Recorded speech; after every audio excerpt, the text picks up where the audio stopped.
So good evening, everyone. It's 5 o'clock, and I'm pleased to call to order the Development and Operations Services Standing Committee meeting for Monday, July 11th. We will begin, as usual, with our land acknowledgement, which will be given this evening by Vice Chair Doherty. Thank you, Chair. For more than 15,000 years, the First Nations walked upon and cared for the lands we now call home. Anishinaabek, Haudenosaunee, Ojibwe, and many others who were families, friends, and communities the way we are today.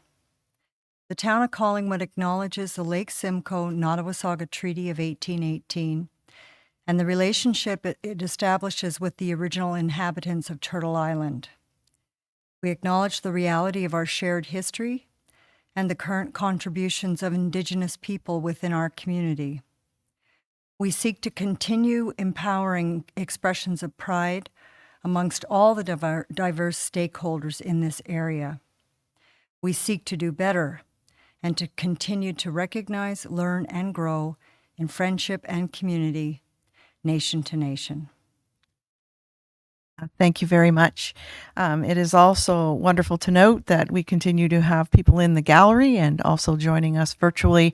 And for the first time for Development Operations, I believe we have Director Valentine for the first time in person. So we're very happy to have her as in person as part of the staff complement.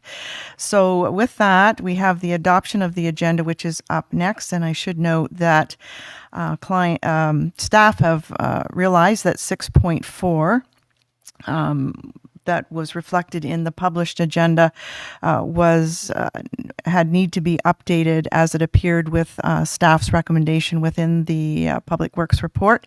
So 6.4 will be amended to reflect the recommendation out of that report. So the motion is that the content of the Development and Operations Services Standing Committee agenda as amended for July 11, 2022 be adopted as presented. Yes, moved by Councillor Hamlin, seconded by Vice Chair Doherty. Are there any other additions before I call the vote? Seeing none, all those in favor? And that is carried unanimously. Thank you. Next up is declarations of pecuniary interest. Are there any declarations this evening? And seeing none, we all know our rules of engagement, that if something comes up, please bring it to my attention and we'll be sure that it is reflected and recognized. Next up is business arising from the previous meeting. Is there any business? Seeing none, then that will get us right to our deputations. We do have a deputation this evening. And I'm pleased to invite to the podium Mr. John Housser. Mr. Housser, if you'd like to come forward, please. And if you just introduce yourself formally with your name and address, and you know that you're going to be timed for the 10 minutes, and we will give you a 1-minute warning. So I can throw paper there. Good evening. My name is John Housser. I live on 2nd Street between Cedar and Oak at 280. Thank you. So, the floor is yours. Great. Thank you. The reason I'm here is 2nd Street made an application for a traffic calming study to be done on 2nd Street. We had 70% of the residents signing the petition. The traffic counts were done, and the criteria was that it was rejected because not enough cars were speeding. End of sentence. So my objective is to demonstrate that through traffic is a major contributing to traffic in the first sixth high Hurontario neighborhood. And I'm going to bring a suggestion forward that there's a low-cost solution to the problem. First, just to raise awareness, how many people know the traffic volume on the street they live on? These are just questions you don't have to answer. Who lives on a street with a volume over 2,000 cars a day? Who has driven a car in Europe in the last 5 years? Who uses driving apps such as Google Maps or Waze? So we wish to present to Council our findings on through traffic in the neighborhood. And is it clear what the neighborhood is? 1st to 6th, Hurontario to High Street. It used to be called the Treed neighborhoods, I believe. Right now, our streets are not safe for residential streets, and they should be. We believe there's an inexpensive solution to that. If we can go right here to these numbers, what these are is vehicle per day numbers from data that's available from the town, if it is available. And if it's not, we've estimated what the volume would be. And if you look at the numbers, you'll find that the numbers estimated are always the lowest number of any data. So the east-west traffic was shown to be 10,142 vehicles per day. So they could be going east or west, doesn't matter, it's just vehicles. Not included in that was 1st Street and 6th Street. 1st Street has 27,000 cars a day on it. It's a main artery, it is not a neighborhood street. And 6th Street, which is a secondary street, has 8,000 cars a day on it, but we found that on the other side of High Street, it has about 8,000 cars a day on it as well. So it's not adding to the problem. It's definitely through traffic. If we go to the next slide, we'll see that the north-south volume, the number at the bottom, is 15,242 vehicles per day. There were estimates made and there were assumptions made, and the numbers were from 2016, with one exception, which was 2nd Street, which was done in 2021. And it's speculated by authorities that traffic's increased by a minimum 30% since 2016. Most of the town studies were done over 2 days. They're not a broad spectrum study of traffic volume. The Ontario Road Builders Association recommends less than 1,000 vehicles per day on a residential street. There are higher numbers for, feeder streets and then primary streets and so on. We've used as an assumption that homeowners drive a car twice a day out of the neighborhood. There are 1.5 cars per household. And when they leave, they go also east-west, north-south. So we're actually making it 4 vehicles per day. Pine Street's in the calculation, but again, the numbers on Pine Street are they're outliers. It's about 7,000 cars a day, which is not a residential type of environment. So the conclusion was the projected volumes from the 782 households would be 9,400 cars a day, vehicles per day in the count. The total measured number of cars, though, came to 25,384 vehicles per day. That implies 50 to 66% of all the vehicles per day that go through the neighborhood are through traffic. They're not traffic generated by the neighborhood.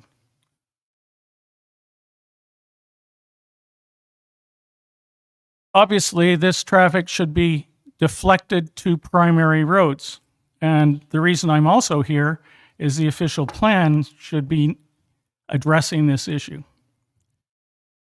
The addition, lastly, of the shopping plaza at 3rd and High Street, which I know has been in front of council recently and started in 2016.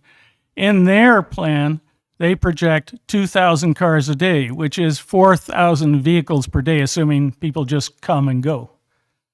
And that will be dumped into 3rd Street and High Street. And as we see from drivers' behavior right now, it will go through the neighborhood. We can go to the map, which this is what exists right now. And that you'll see it's just a mix of stop signs. There's no one-way streets, there's no do not enters, and it uses 19 four-way stops in this neighborhood. What's next? What's proposed is down Cedar Street, which we're sort of upside down, but that's okay. Anyways, down Cedar Street, which is right here, we will introduce do not enter signs, which means that cars going east and west, when they meet Cedar Street, will have to turn. And they will either have to go north or south. They have no choice. On 5th Street, because it dead ends, Cedar dead ends on 5th Street, the do not enters will be on the next streets. And again, it will force traffic to go north-south. On this, there are only 11 four-way stops. So you reduce the number of four-way stops by 8. Next slide. So just so you know what a do not enter sign looks like, that's what they look like. Next, please. Not a through street. What we need to do, drivers are like rats in a maze. And in fact, if you study behavioral theory, you'll understand that they are like rats in a maze. And so you need to change their behavior. And part of that is they can't get there from here.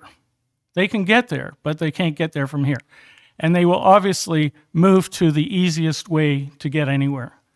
So the next slide. So on Cedar Street will be these signs. It says no turns. You just can't turn. You either have to go to 1st or you have to go up to 5th and then across and up to 6th. Next sign. One way only. Again, means no turns.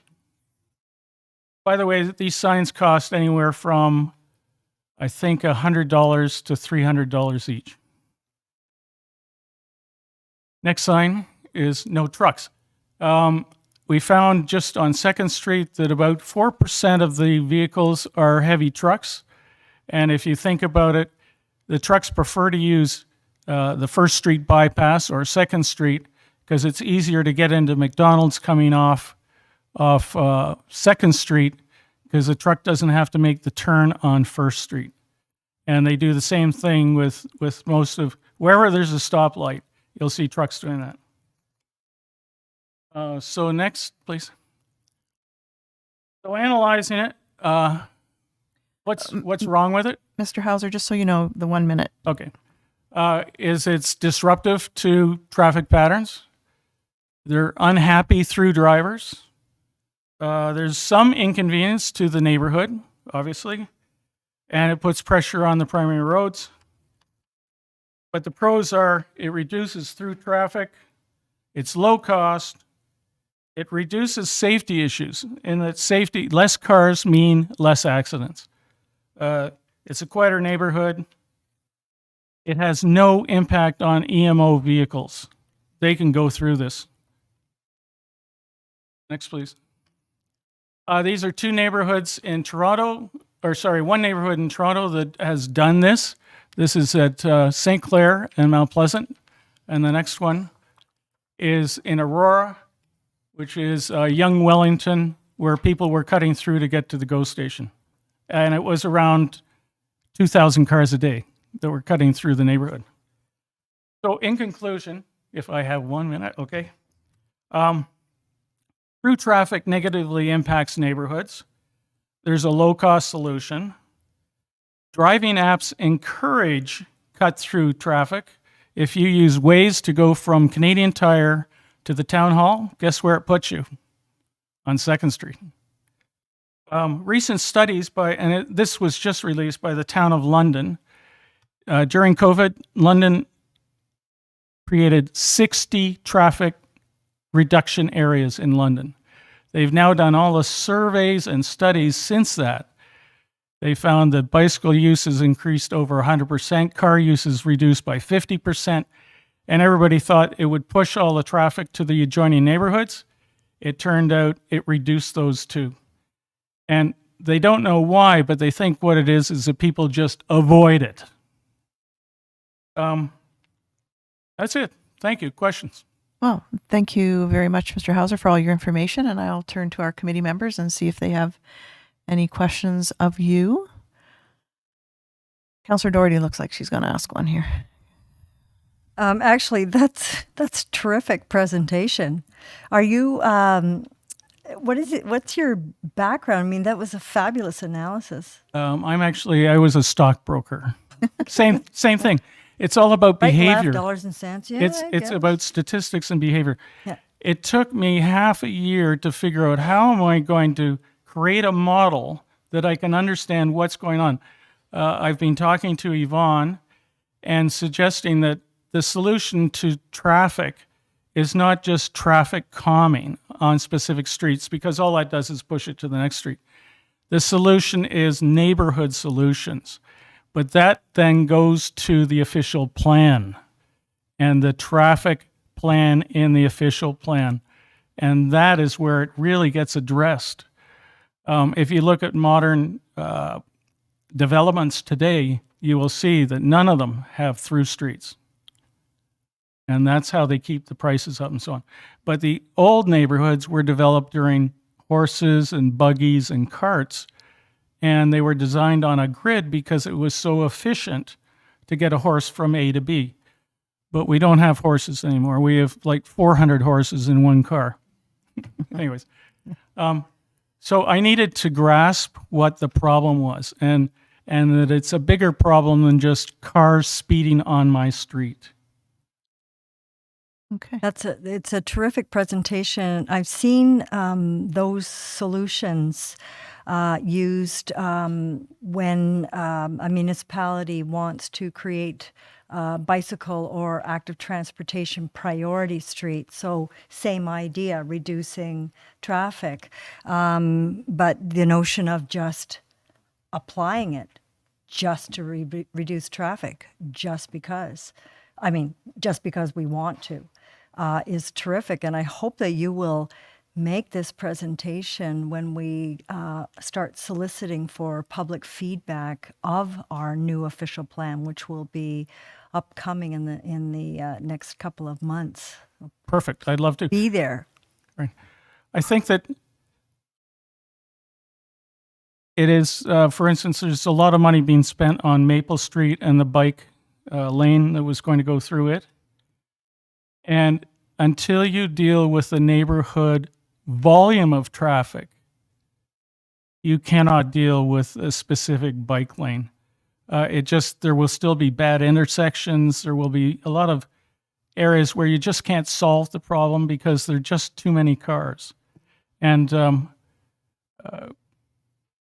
that's all. I think that the money is poorly spent on Maple Street if they proceed to do any more spending until we really deal with the volume traffic issue. Terrific. Thank you so much. Yeah. Thank you very much. And and I think the date, to save the date, I'll look to Director Valentine, was August 2nd, I believe. Right. Okay. For input with respect to the OP. Yep. Councillor Hammond, go ahead. Thank you. I also wanted to just thank you for that presentation. It's good to see, how easy a solution can be. And I have seen that kind of solution where it's even implemented during the rush hours in parts of Toronto where they're just discouraging traffic during that time. I fully agree with you that the problem is volume. And the difficulty we've had is our master traffic planning, like the studies that have been done, have never looked at our residential streets. And although they have identified that First Street, for example, will get overwhelmed with traffic, it doesn't explain what the impact is going to be on our residential streets. And I do think the official plan is the appropriate time for this to be addressed, together with, should Third Street be a collector street? right? I mean, and you identified that, and to me, that was one of the first problems I saw when I came to council here. So just asking through you, Madam Chair, to our planning director, how's the best way to get this advanced through our official plan process? Director Valentine. Well, thank you, Madam Chair. And as the conversation's unfolding, I was just forwarding Mr. Housser's presentation through to Community Planner Wu Cash, who's collecting all the comments on the official plan. So we'll consider this as a written comment that we've received, but also encourage Mr. Hausser to come to any of the community events that we have, including the August 2nd, so that he can have direct access to the consultants as well. If I can make one comment. Sure. We lived in Aurora. I was involved in what we did, and it was a factor of the GO station and Yonge Street and the light at Yonge Street. And the fact is, sometimes you can't broaden a street. You can't do anything. So what we needed to do was get people to come to the GO station a different way. And it takes a little time. And there were angry people, I guarantee you. And if you read the City of London's report, and they use a very extensive system using cameras and recognition of license plates and stuff like that. People have defaced the signs, people have destroyed stuff, and those are the people that they call them rat racers, because they're like rats racing through the maze. But they've kept on proceeding with it, and they have some great recommendations on how you implement a system and the mistakes they made, and they made a lot of mistakes. But they've found it a huge success, and their graphs are wonderful because they show the huge impact they have on the neighborhood and the surrounding neighborhood. Anyways, thank you. Thank you very much. So we have your comments and your slides, and you enjoy the rest of your evening. Thank you. Okay. Right.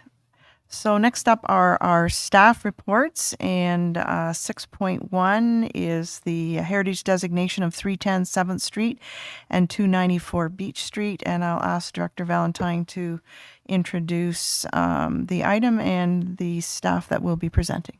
Director Valentine. Thank you again, Madam Chair. This staff report does cover the steps that are necessary to designate two properties under Part 4 of the Ontario Heritage Act.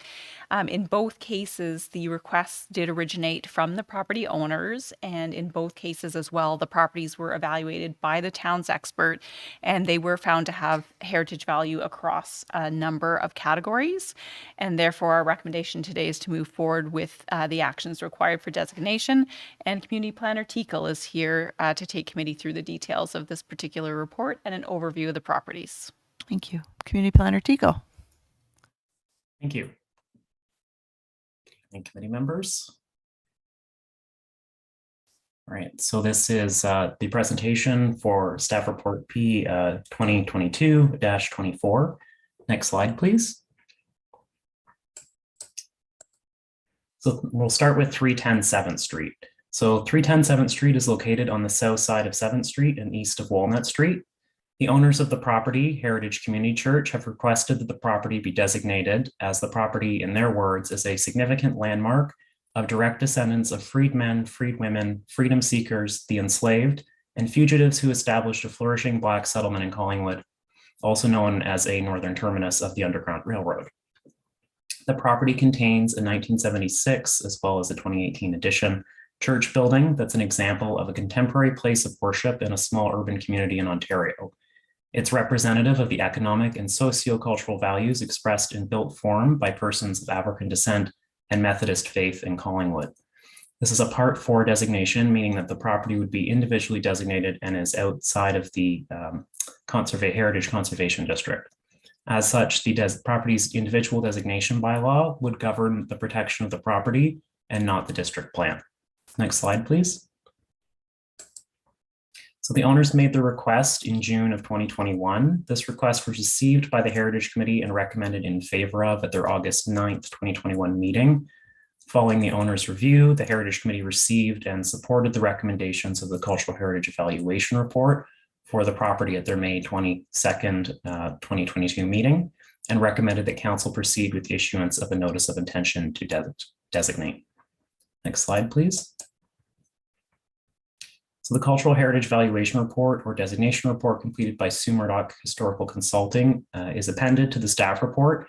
And the report concludes that the property warrants designation. Specifically, the report found that the property has value in all three criteria set out in Regulation 906 of the Ontario Heritage Act for determining cultural heritage value. Those criteria are broadly 1, design or physical value, 2, historical or associative value, and 3, contextual value. Next slide, please. So the second property that we're dealing with tonight in tonight's report is 294 Beech Street. It's located on the west side of Beech Street, approximately mid-block between 4th Street West to the north and 5th Street to the south.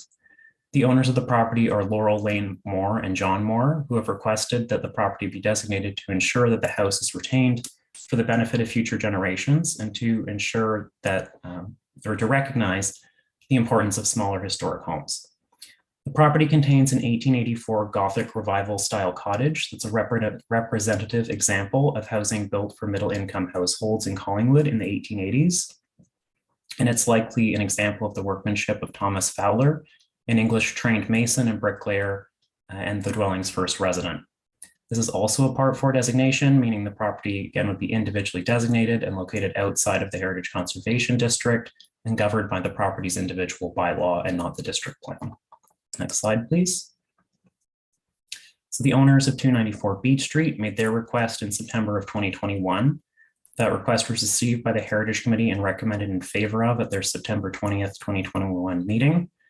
Following the owner's review, the Heritage Committee received and supported the recommendations of the Cultural Heritage Evaluation Report for the property at their June 20th, 2022 meeting and recommended council proceed with issuance of a notice of intention to designate. Next slide, please. The Cultural Heritage Evaluation Report or Designation Report, again completed by Sumerdoc Historical Consulting, is appended to the staff report. And that report concludes that the property warrants designation. Specifically, the report found the property has value in all three criteria under Regulation 906, as previously noted. Next slide, please. So what are the benefits of heritage designation? Some of them include access for, as far as the benefits for owners, include access to incentives, such as grants and tax relief to assist with conservation of the property. And benefits for the town at large include publicly acknowledging a property's heritage value and ensuring our built cultural heritage and its design, historical, and contextual value is maintained for the long-term benefit of future generations. Designation is the best way to ensure that significant properties are not demolished or altered in a way that will lessen or remove the cultural heritage value of the property. Designated properties contribute to our sense of place in Collingwood and are a key part of maintaining an attractive and interesting town for both residents and visitors. Next slide, please. So in terms of next steps, staff would issue or publish a notice of intention to designate for both properties. If no objections to designation are received within 30 days, council may pass a designation bylaw within 120 days of the notice publication or may opt to withdraw the intention to designate if objections are received that council finds have merit. The designation bylaw would include a statement of cultural heritage value and interest and a description of the property's heritage attributes as outlined in the reports attached in the appendices. Notice of passing would be published and the owner and the Ontario Heritage Trust would be served with the bylaw and the notice of passing. And there's a 30-day appeal period where anyone can appeal the designation bylaw to the Ontario Land Tribunal. If there's no appeals within 30 days, the bylaw comes into force, is registered on title and added to the town and provincial heritage registers. If the bylaw comes into effect, the owners would be eligible and subject to program criteria to apply for heritage-related incentive programs offered through the town and would also be subject to the requirement to obtain heritage permits for exterior alterations. Next slide, please. So based upon the requests of the owners and the subsequent evaluation, staff are recommending that council initiate the process to designate 310 7th Street and 294 Beech Street under Part 4 of the Ontario Heritage Act by directing staff to issue notices of intention to designate. And further, that council directs staff to bring forward for consideration designation bylaws for 310 7th Street and 294 Beech Street within 120 days of publication of the notice of intention to designate. And I'm happy to answer any questions.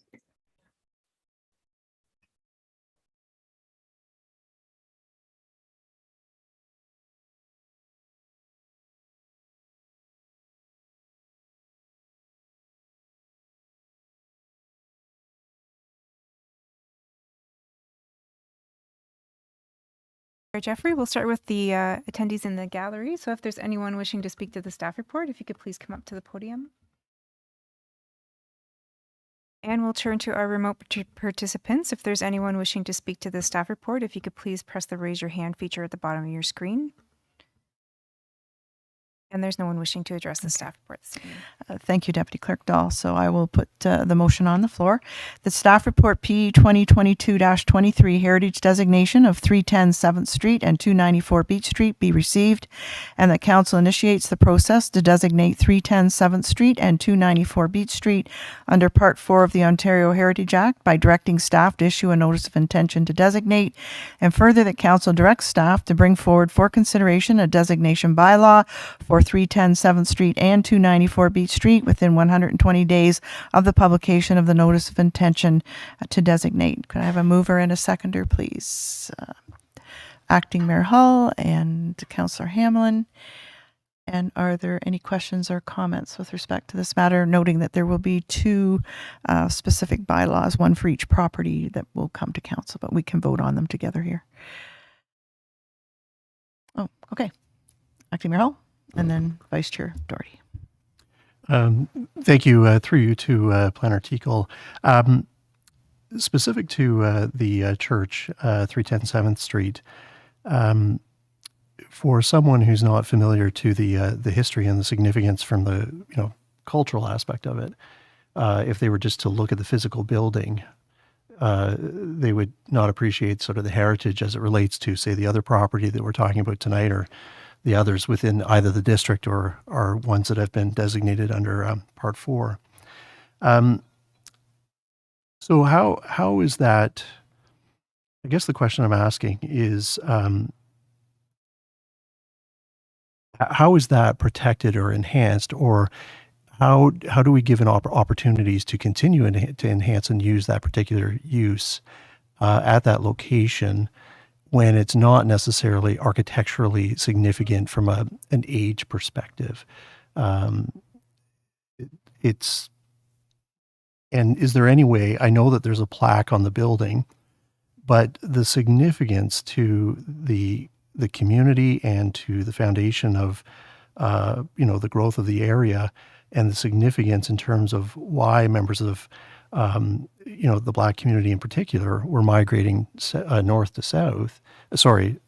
to north, really should be, I think, celebrated more if possible. And is there an opportunity to do so? And I'm not suggesting it's maybe the town, but is there something that can be done collaboratively with the town and the members of the church at this time? And how is that protected if the use is changed? All right, so Community Planner Teakle, if you wish to respond. Yeah, so through the chair to the acting mayor.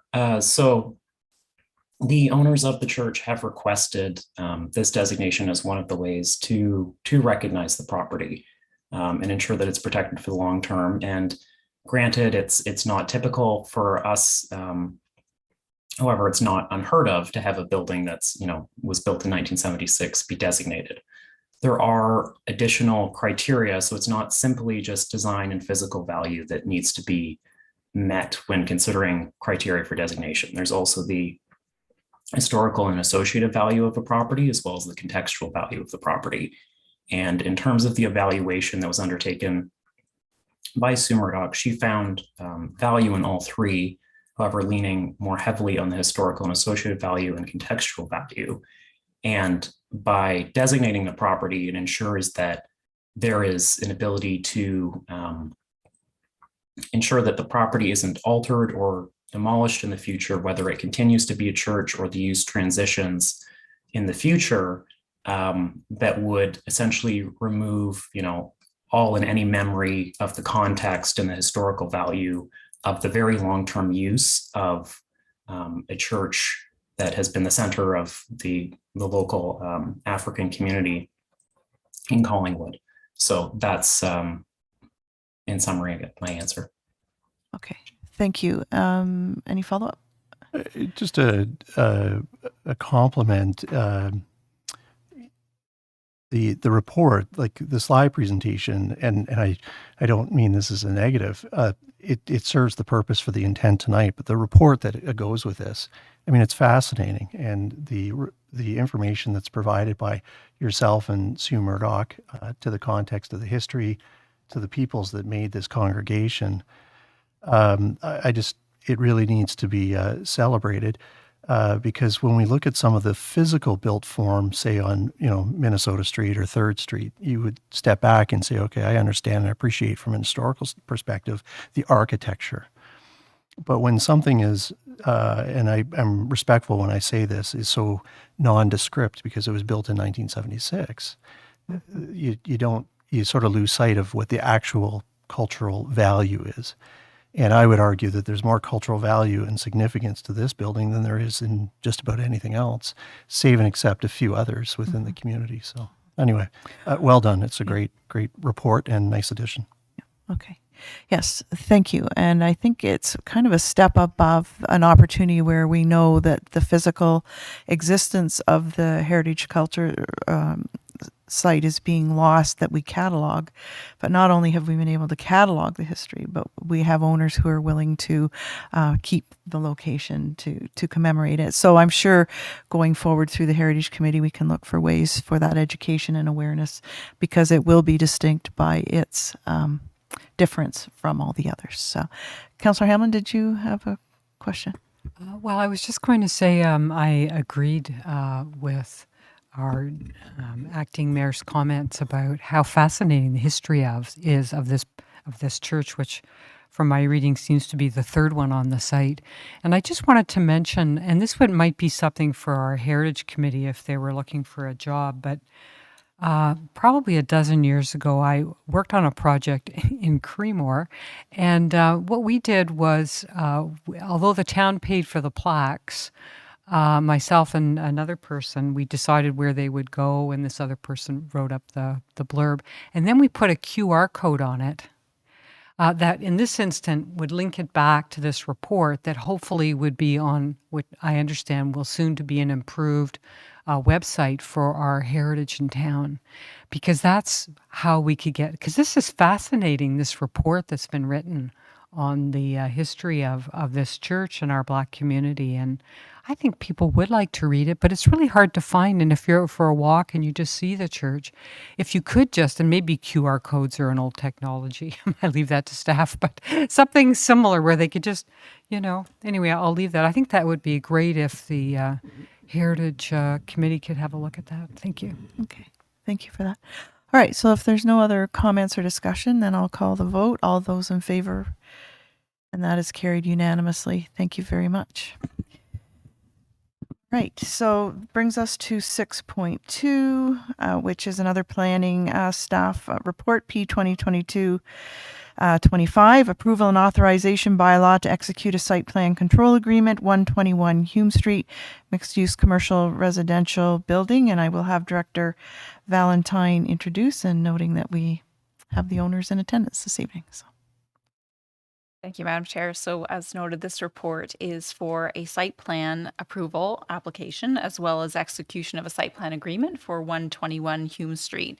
The lands have already been granted an exemption to the interim control bylaw by council. And you might remember the application under a slightly different form. It was originally known as the Hume Innovation Hub, and that name may continue.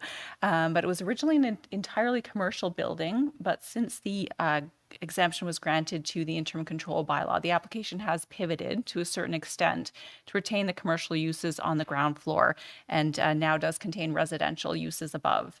The permitted uses on the property do include residential and commercial mixed use. So that is why you are seeing a site plan application. There is no zoning bylaw amendment required to facilitate this particular proposal.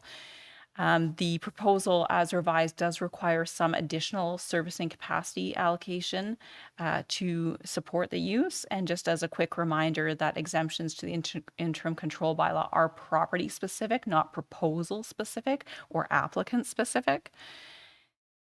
So most proposals do build out as intended, but some proposals do have changes and alterations, and that's the case that we have today. And some of those changes do impact the required servicing capacity for those projects.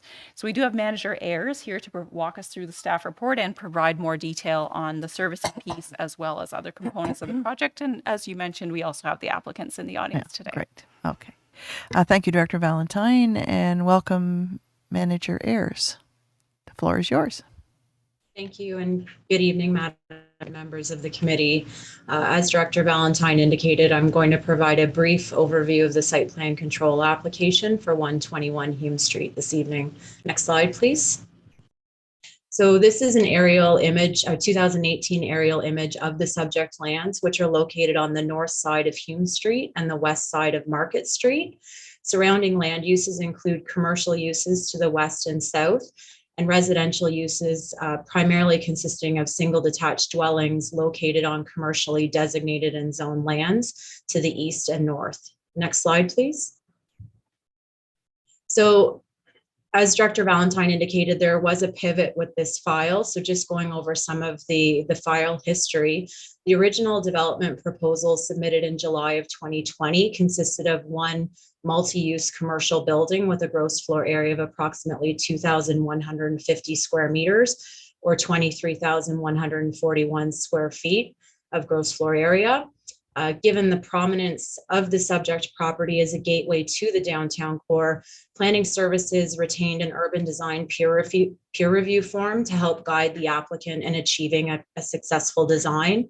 The proposal underwent an extensive urban design review process, and the result was a proposed contemporary commercial building that drew inspiration and design elements from surrounding properties without copying architectural styles of the past.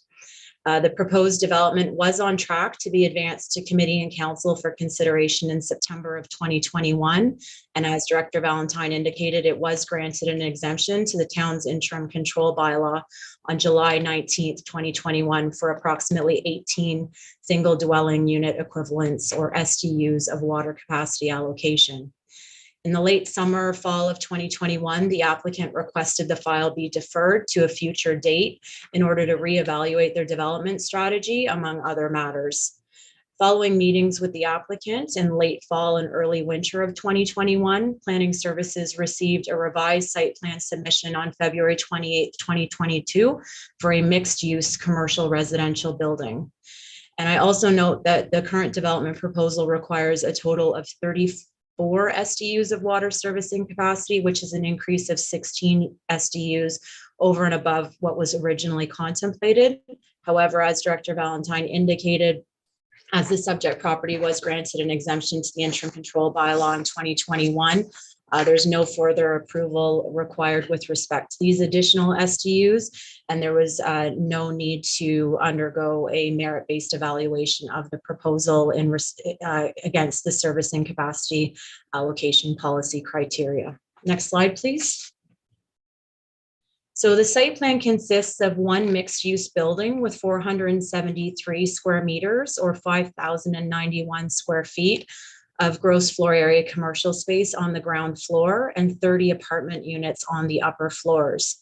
The proposed building is 4 stories in height with a partial 5th story located at the corner of Hume and Market Streets, along with a 285 square meter or 3,069 square feet rooftop outdoor amenity area that's proposed to be utilized by both residents of the building and commercial tenants, including their employees.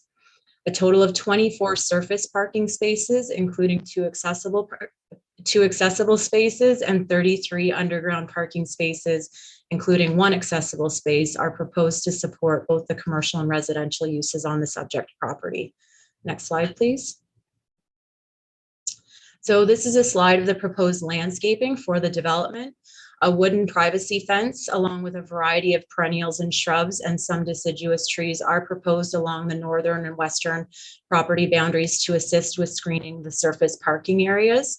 Furthermore, planter boxes containing decorative grasses and flowers are proposed along the building perimeters fronting both Hume and Market Streets.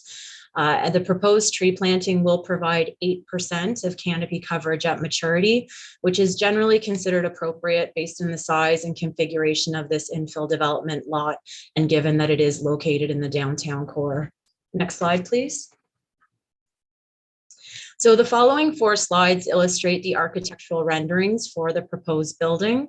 The slide before you currently is an architectural rendering of the proposed building fronting Hume Street. So you can see the commercial units on the bottom floor and the residential units located on the upper floors. Next slide, please. And this is a rendering of the proposed building that will be fronting Market Street. Next slide, please. This is a rendering of the north side of the building, which would primarily be internal to the site. Next slide, please. And finally, the west architectural rendering would also primarily be internal to the site. However, a portion of the building would be visible from St. Marie Street to the west. Next slide, please. So the proposed development is consistent and in conformity with all of the applicable provincial and municipal planning policy and regulatory instruments as outlined in the staff report. The property is appropriately zoned for the proposed development and represents intensification of an existing vacant infill lot in the downtown core. If approved, the proposal would contribute to the achievement of complete communities and compact urban form, and would further expand the provision of multi-unit housing and employment opportunities in Collingwood's downtown. The subject application was circulated to town departments, applicable third-party peer reviewers, and external commenting agencies for review and comment, and all matters have been satisfactorily addressed. Next slide, please. So the recommendation before committee this evening is that council approve site plan application number D11420, and that council enact and pass an authorization bylaw to execute a site plan control agreement for the development of a mixed-use commercial residential building at the property municipally addressed as 121 Hume Street. The site plan control agreement requires payment of a $5,000 administrative and legal deposit, a $10,040.20 engineering services fee, and $334,673.25 in securities. Payment of these financial requirements is required prior to council's consideration of the file on July 25th, 2022.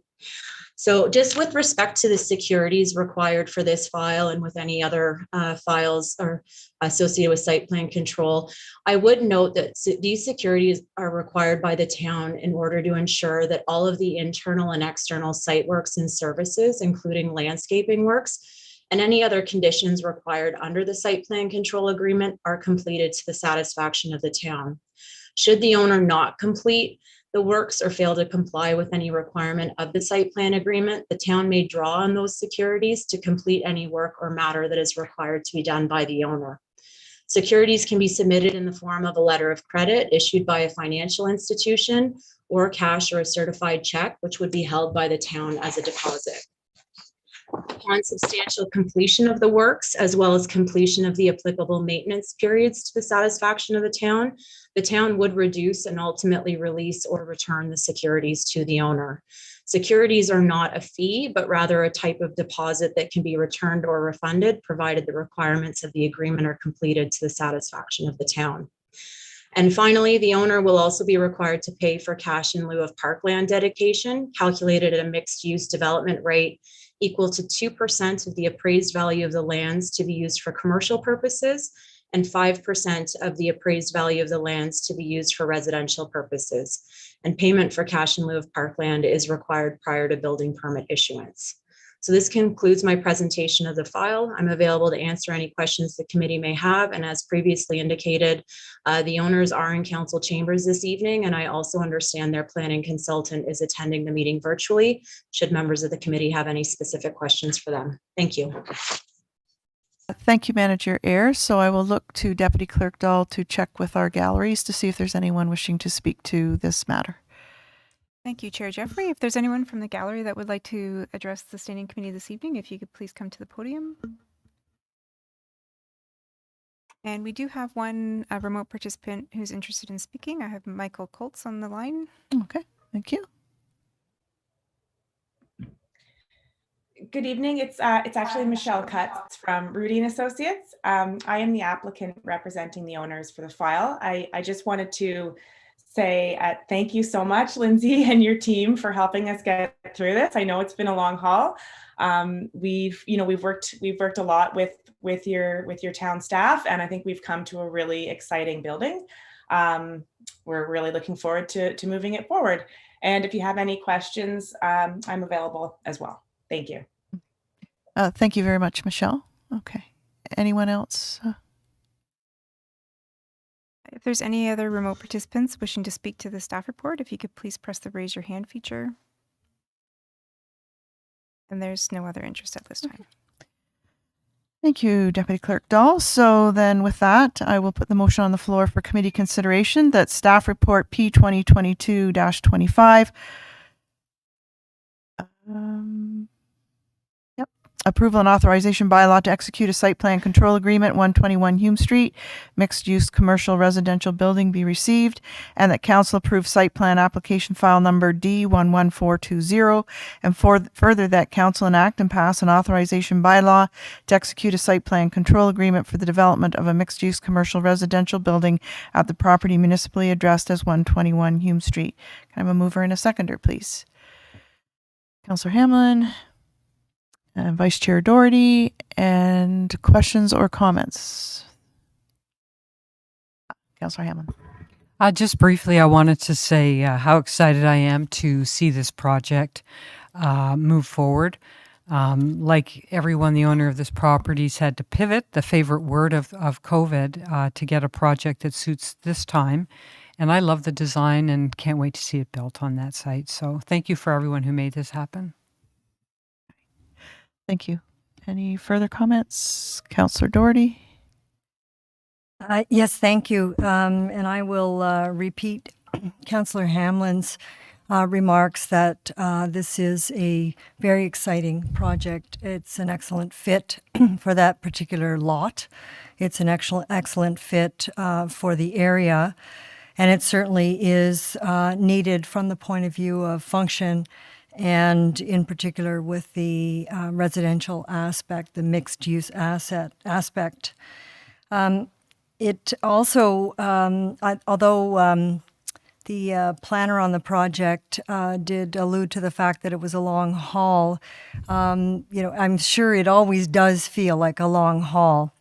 But when I consider what this town and this project have been through in terms of 2 iterations, in terms of an ICBL, in terms of COVID, it seems to me that this is an excellent example of how collaboration between the town and a proponent can advance a good project, and certainly illustrates the fact that it is not necessary to appeal to a higher level of government or an adjudicating body to advance one's objectives. Okay. Thank you for those comments. Being no further comments then, it is exciting for all of us, and it's great to be voting on this, I think, so soon as well, similar to Councillor Doherty. I think given all that has happened, this is excellent timing on behalf of staff and the proponents to make it all work. So with that, all those in favor? And that is carried unanimously. Thank you very much. Thank you, Mark, Jane, Eric. All right, so that brings us to 6.3, P 2022-26, approval and authorization bylaw to execute an amending site plan control agreement for 19 Keith Avenue, Livingstone Retirement Home. And again, I'll turn it over to Director Valentine to set us up and have staff assigned to give us the information. Thank you, Madam Chair. So this final planning report is related to an amendment to an existing site plan agreement for the Livingstone Resort, which is located at 19 Keith Avenue. And what that means is that there was an existing site plan control application that was previously granted for the property, and a change to that agreement that was registered on title is required at this time to facilitate the partial redevelopment of the site. Committee will recall that through the short-term exemption process that was approved by council in order to ensure that shovel-ready development does continue through the ICBL as we deal with the related appeals, included the consideration of planning applications that had been held up in the queue for 2021, and provided that sufficient water was available to service these proposals, staff would advance those files as they were ready to come forward. So this is actually the first that you will be seeing of major planning applications that are under that short-term exemption program, and that is why you see a recommendation that includes approval of the amending agreement and of an exemption to the interim control bylaw. So this particular project, because it did not previously have an exemption, was evaluated against the servicing capacity allocation policy, or the SCAP, unlike the previous proposal. And the proposed amendments to the site plan agreement actually also contain the sunset clauses and all of the other provisions under the SCAP that are intended to be dealt with through site plan approval processes. I would note before we hand it over to Manager Ayers to take us through the presentation that we do expect that there will be several other major planning applications that will come forward in late summer, early fall. And we have included a chart within this particular report to show how much water capacity would be remaining for other applications if this one's approved. I feel compelled to note that things are evolving quickly. We're working with applicants as best we can. We're phasing developments, etc., but it's unlikely that we will have enough capacity in 2022 to advance approvals of all that we have on the books and that is existing in the queue. So with that being said, though, we are recommending that this application do move forward for consideration. It's a unique proposal. It provides housing for seniors. And again, we've got Manager Ayers teed up to take us through the details of the report. That's great. Thank you, Director Valentine and Manager Ayers. Take it away. Thank you, Madam Chair. So again, I'm going to provide an overview of the site plan amendment application for the proposed Livingstone retirement home located at 19 Keith Avenue. Next slide, please. So this is an aerial image of the subject lands, which are located on the west side of Keith Avenue, the north side of Dawson Drive, and the south side of Highway 26. The property is approximately 2.2 hectares in area and is currently comprised of the Livingstone Golf Resort, formerly known as Cranberry Hotel, including the Club Cranberry timeshare building. Surrounding land uses include highway commercial uses, including the Cranberry Mews Commercial Plaza and medium density residential to the east, resort commercial and medium density residential uses to the west, and medium density residential uses to the north and south. Next slide, please. So the proposed development is comprised of a renovation and addition to both the existing Club Cranberry building and a portion of the Livingstone Resort Hotel building to create 129 retirement home units. The proposed retirement home would be in addition to the existing 101 hotel rooms to be retained, the restaurant, and the conference banquet hall facilities on the subject property. As Director Valentine indicated, the proposal represents a unique mixed-use development concept that would leverage existing hotel facilities and amenities, including kitchens, shipping receiving areas, recreational amenities, etc., to create new housing for seniors. Furthermore, the existing development currently includes a 5-story hotel fronting Highway 26, a 1-story restaurant and banquet hall fronting Keith Avenue, and a 3-story Club Cranberry building fronting Dawson Drive, none of which are consistent in built form, massing, materials, texture, or color. The proposal would improve consistency of the built form across the site, creating a landmark building visible from 3 public roadways. Enhanced landscaping is also proposed, which would improve the streetscapes along Highway 26, Keith Avenue, and Dawson Drive, as well as the interface with the Cranberry Inn Trail, which is a multi-use trail that forms part of Collingwood's trail network. In addition, the development is proposed to increase the tree canopy coverage on the subject property from 14.9% to 48% at maturity. Next slide, please. So the proposal involves a conversion of the existing 3-story plus basement Club Cranberry building plus a 2-story addition above to create 69 retirement home units.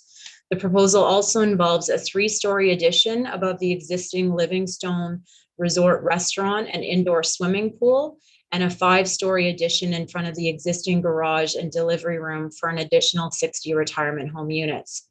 A total of 129 retirement home units, including 16 assisted living suites with medical support, are proposed, along with 13,000 square feet of amenity space, including dining, lounges, fitness facilities, etc., which are to be used exclusively by the senior residents. A total of 215 parking spaces, including 8 accessible parking spaces, 25 bicycle parking spaces, and 2 delivery spaces are proposed to support the various commercial uses for the entire site. The outdoor courtyard area interior to the existing hotel development is proposed to be used as an outdoor amenity area by both hotel guests and retirement home residents, and a new rooftop outdoor amenity area is also proposed that would be utilized exclusively by the retirement home residents. Next slide, please. So as I mentioned, enhanced landscaping, including additional tree planting along the entire Highway 26 west frontage, also enhanced landscaping to fill existing gaps in vegetation along Keith Avenue and Dawson Drive, and within the existing courtyard area is proposed. This additional landscaping is intended to provide buffering and soften the proposed building massing, and to improve the interface between the existing and proposed development and the Cranberry Inn Trail. Furthermore, as previously noted, the proposed additional tree planting would increase the subject property's estimated tree canopy coverage from 14.9% to 48%, thereby exceeding the minimum 30% canopy coverage requirement for site developments as calculated at maturity per the town's urban design. Next slide, please. So the following 3 slides illustrate the existing building facades and the architectural renderings for the proposed development that would be visible from the public realm.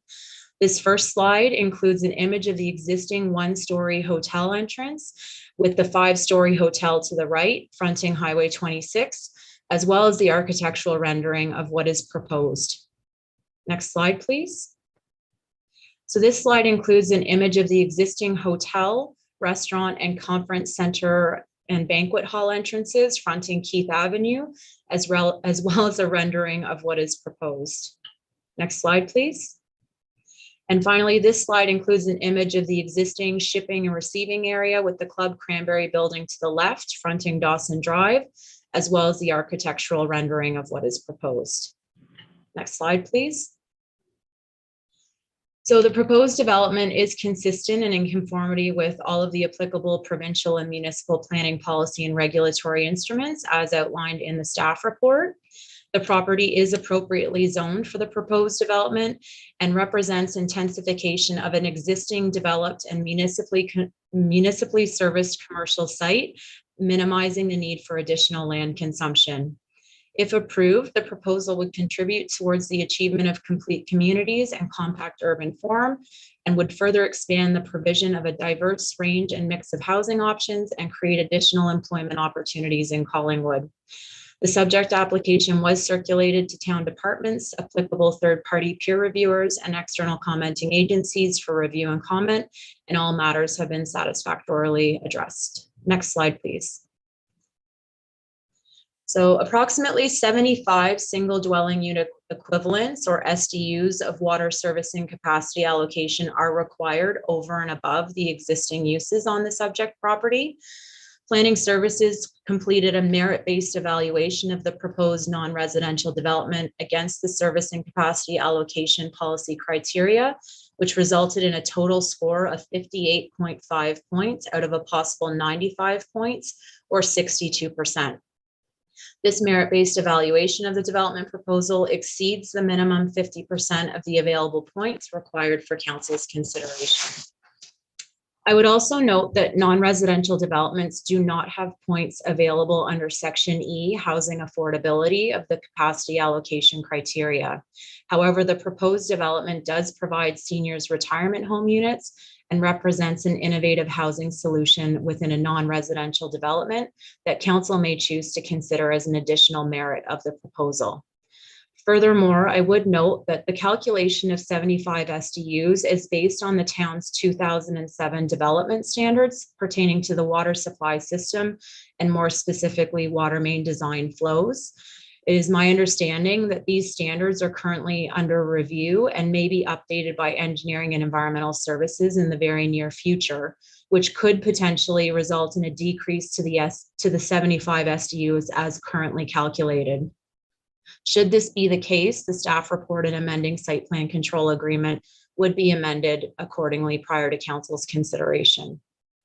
So the site plan control agreement requires a payment of a $5,000 administrative and legal deposit, a $31,339.51 engineering services fee, and $1,044,650.17 in securities. As I noted in my previous presentation this evening, the securities are not necessarily a fee, but rather a deposit that would be refunded upon substantial completion of the works, as well as the completion of the applicable maintenance periods to the satisfaction of the town. Payment of these financial requirements is required prior to council's consideration of the file on July 25th, 2022. And in addition, the owner will be required to pay for cash in lieu of parkland dedication equal to 2% of the difference between the appraised value of the lands before commencement of the proposed new development and the estimated value of the lands with the new development completed. Payment for cash in lieu of parkland is required prior to building permit issuance. Next slide, please. And just in summary, the recommendation before committee this evening is that council approve site plan amendment application file number D111420, and that council exempts 19 Keith Avenue from the provisions of interim control bylaw number 2021-024 for a total municipal servicing capacity commitment of an estimated 75 single dwelling unit equivalents, and that council enact and pass an authorization bylaw to execute an amending site plan control agreement for the development of a 129 unit retirement home at the property municipally addressed as 19 Keith Avenue. So this concludes my presentation of the file. Again, I'm available to answer any questions the committee may have. I understand the owner and his planning consultant are virtually in attendance this evening, should members of the committee have any specific questions for them. Thank you. Thank you, Manager Ayres. So we'll go right to Deputy Clerk Dahl to see if there is anyone in either of our galleries wishing to speak to this matter. Thank you, Chair Jeffrey. If there's anyone in the gallery who would like to speak to the staff report, please come up to the podium. And anyone participating remotely, if you could please press the raise your hand feature if you'd like to speak to this report. And we have two individuals. Okay, thank you. John Welton, we'll unmute you first. Welcome, Mr. Welton.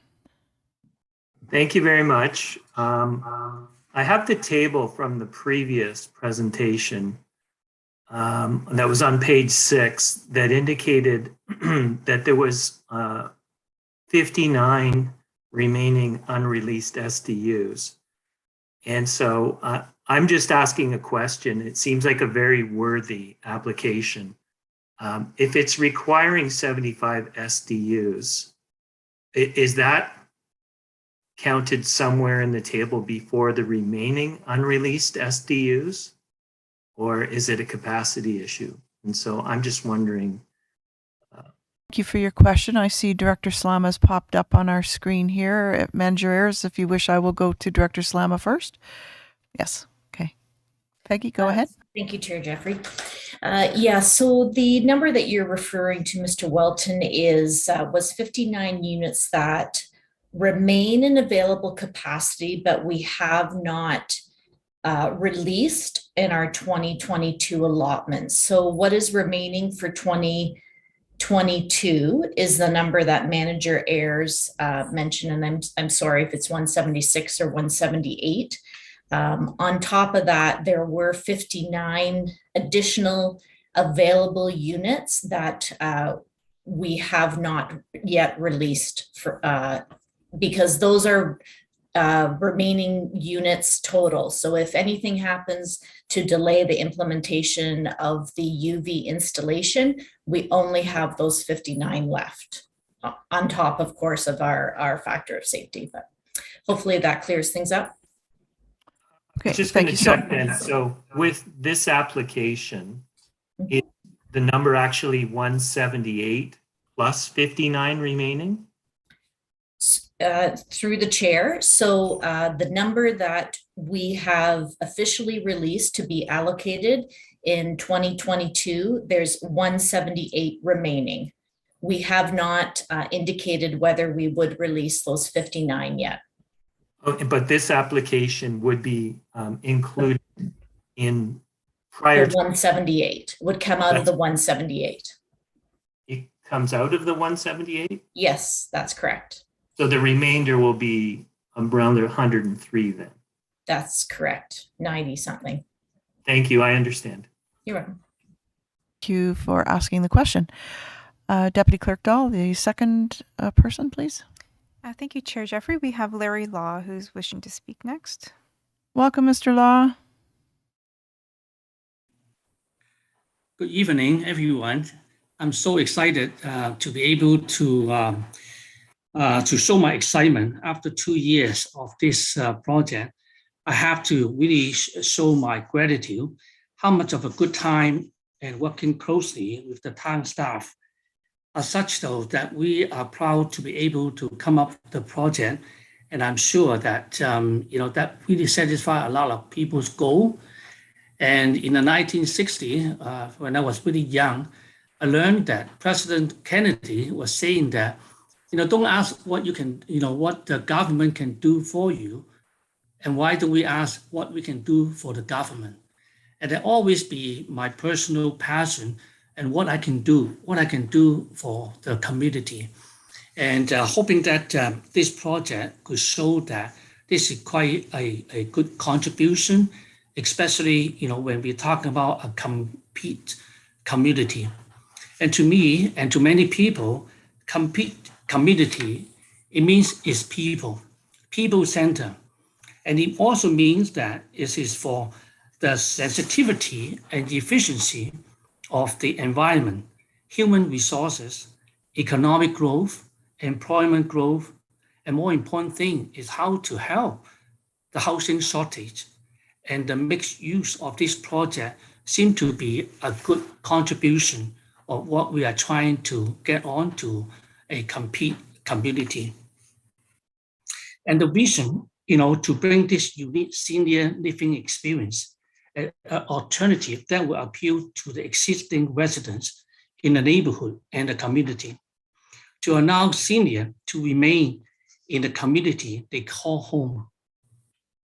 By linking facility and services with the resort, they are viable option for family member to have increased stay, in the community.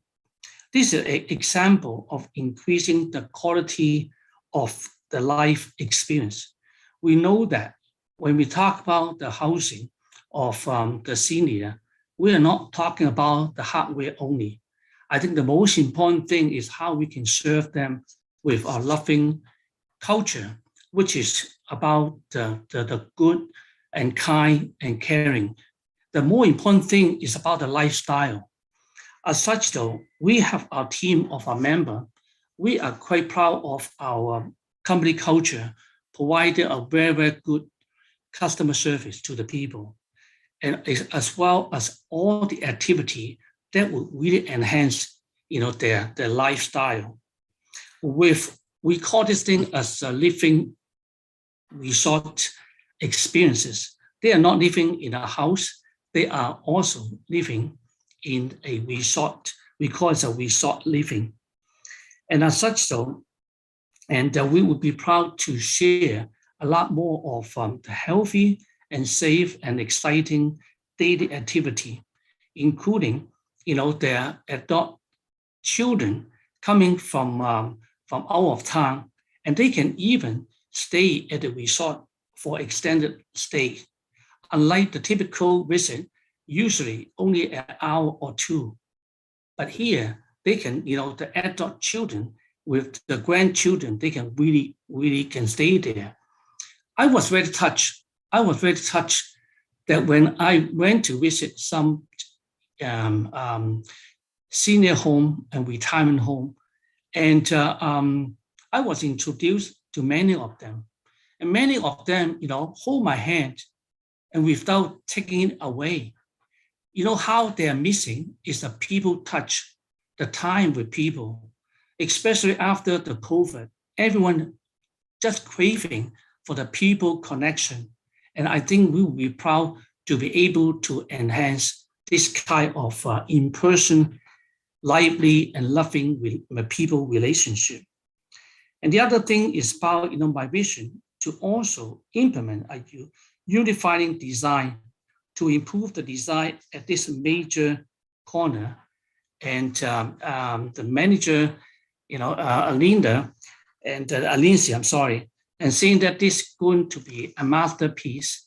And I feel this could be a good entering architecture that we should be proud of. And so we are really proud to come to this stage and hoping that we will receive your approval and recommendation, and hoping that we will get on to the construction to serve the local community without further delay. And thank you very much. Thank you, Mr. Law, for your passion on so many fronts for quality of life in our community. And so we look forward to talking about your proposed plan this evening. So thank you again. And with that, then and also, Mr. Law, thank you for acknowledging our staff. We really appreciate it. We know how hard they work. Deputy Clerk Dahl, Yes. any further comments to be received? Thank you, Chair Jeffries. There's no other hands raised at this time. Okay. Thank you very much. All right. So our recommendation for this evening, that staff report P 2022-26, approval and authorization bylaw to execute an amending site plan control agreement, 19 Keith Avenue, Livingstone Retirement Home, be received, and further that council approve site plan amendment application file number D111420, and further that 19 Keith Avenue be exempt from the provisions of interim control bylaw number 2021-24 and added to the bylaw Schedule A for the purposes and uses outlined in this report for a total municipal servicing capacity commitment of an estimated 75 single dwelling unit equivalents, and further that council enact and pass an authorization bylaw to execute an amending site plan control agreement for the development of a 129 unit retirement home at the property municipally addressed as 19 Keith Avenue. May I have a mover and a seconder, please?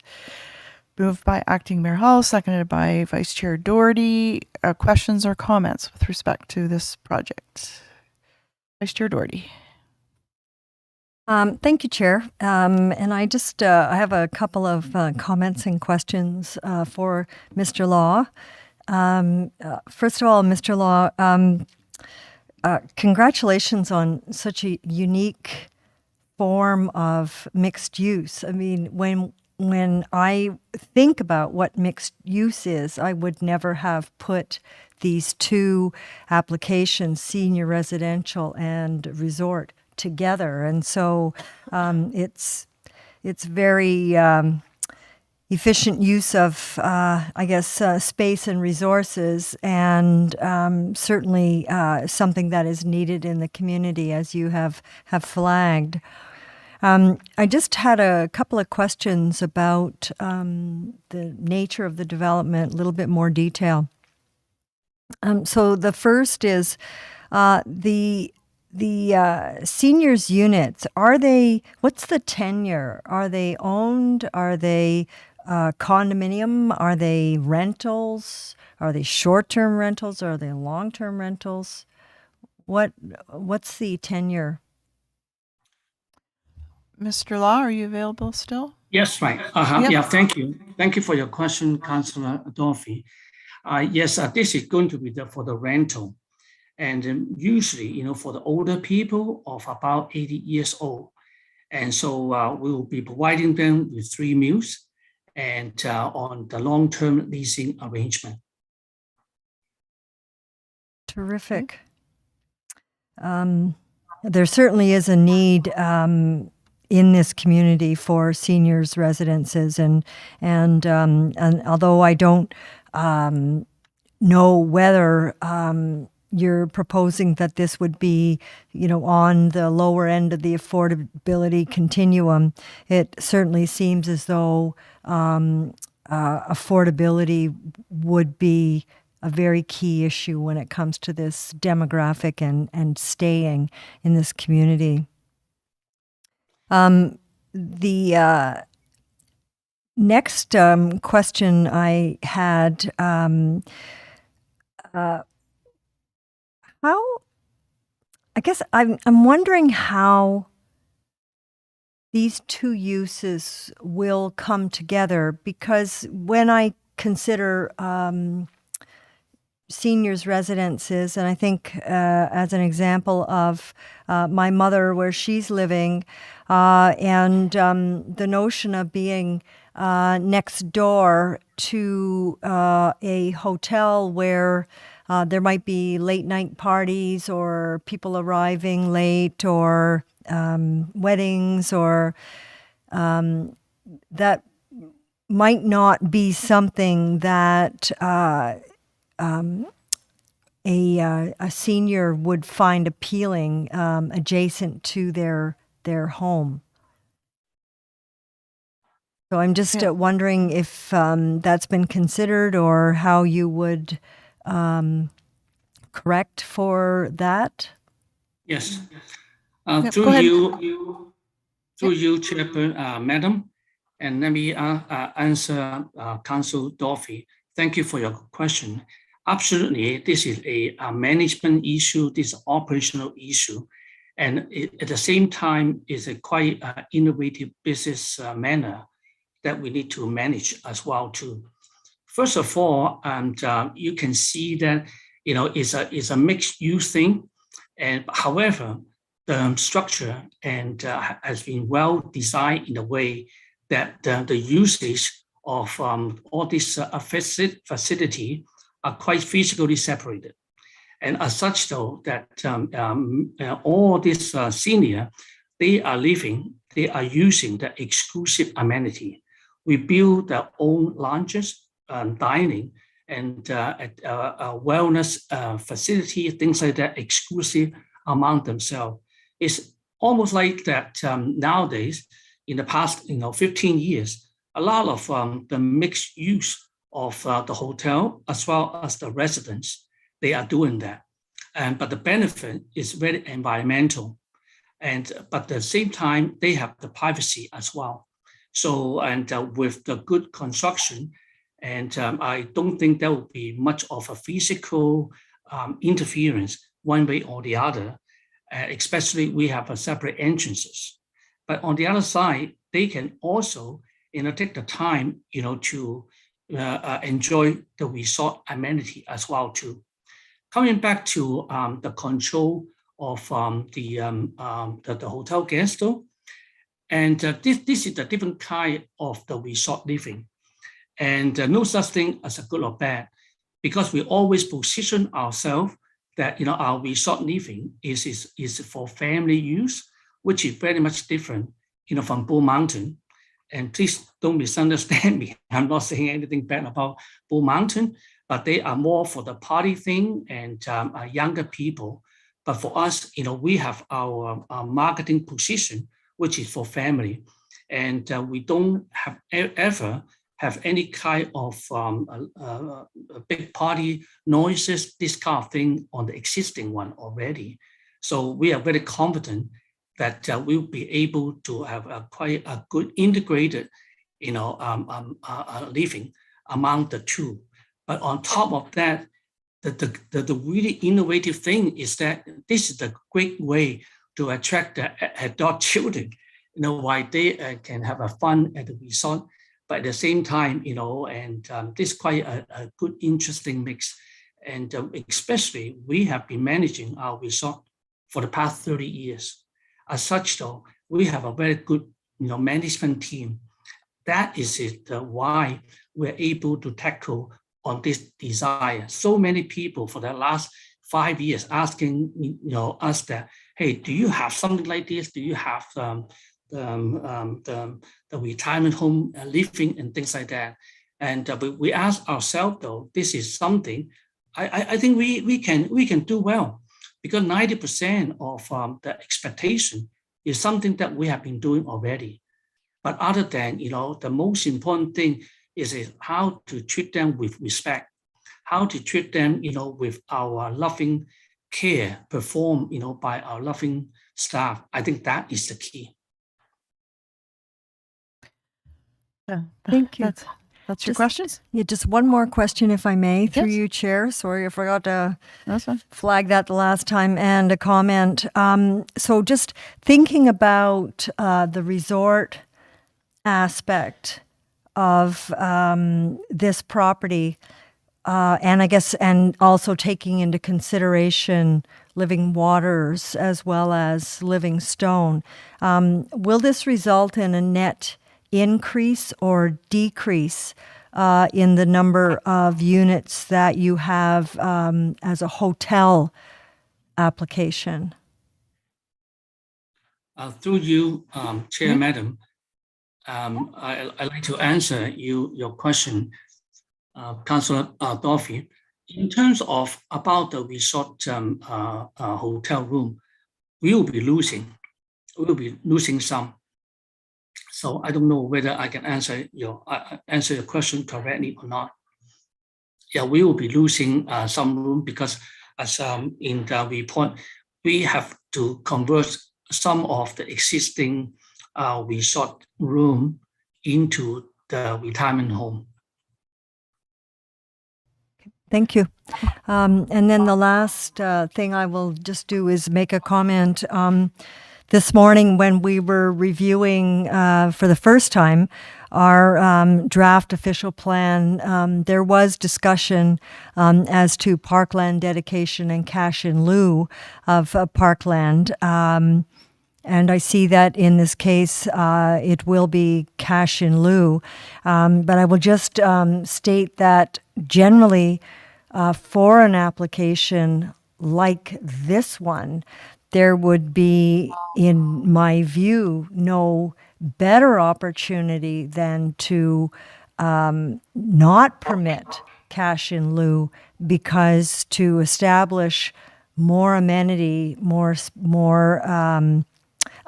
space around the facility would be a tremendous thing for the people who would be living there. But that's not a conversation for today. And thank you very much, Mr. Law, Chair. Okay. Thank you. Thank you. Any further questions? Thank you very much for being available tonight, Mr. Law, to answer those. We appreciate it very much. So with no further public... Yep. Acting Mayor Hall. Thank you. If I could ask one question through to maybe our staff, and if that's okay. Yes, go ahead. Okay. Yeah. And Mr. Law, please take this question in the context that I'm asking of from an industry specific as opposed to you, because you are a longstanding member of the community and you've got a longstanding ownership and history and a relationship. So I'm asking from a different perspective. And the perspective is that we're granting an exemption to an existing ICBL for a use, and the use being the retirement home. And I'm putting my name on this in terms of the mover to support it. But is there any guarantee? This is an industry where there's ownership change all the time. You pick the resort, Horseshoe, Deerhurst, Blue Mountain. I can name you all the owners over 10, 15, 25-year period. So with this type of specific request, is there any timeline, or is there anything that ties that there has to be a use of these 129 units for an extended period of time? Or if the property as a whole was sold to, I don't know, whatever, could they flip it back and use it for hotel? Through to Director Valentine, please. Thank you, Madam Chair. Through you to the acting mayor, and certainly Manager Ayers can jump in. And I think I do understand the question that's being posed. So when there is an amendment to a site plan agreement, that actually does get registered on title. So if the property were to change hands, there would have to be another application to then change that particular site plan. And in addition, I'm not sure if you were asking this, but I'm going to add it anyway in case you were. The site plan agreement, as I mentioned, includes the sunset clauses for the use of the capacity allocation as well, which is 2 years as of right, and then additional 4 years at the approval of council. Yeah, great. Thank you. Thank you for that response. All right, so then I think we're ready to call a question here. All those in favor of the recommendation, and that is carried unanimously. Okay. Thank you. And so that brings us to the last staff report for this evening, 6.4, and it's PW 2022-15 regarding 545 10th Line Public Works Facility Life Cycle and Salt Storage Facility budget increases. And we'll start with Director Slama, and if you wish to designate other staff, I see Mr. McNulty there. Yes. You can do so, but I'll let you set it up. Okay, thank you, Madam Chair. So yeah, before you is a report that's related to some facility improvement projects that have been in the budget for the Public Works Building and the Parks Building, both of which are located off of the 10th line in the town of Collingwood. And as you noted, we have our manager of fleet facilities, Dave McNulty, here with us this evening. And he will go through the presentation, and both of us will be available for any questions following the presentation. Right, okay.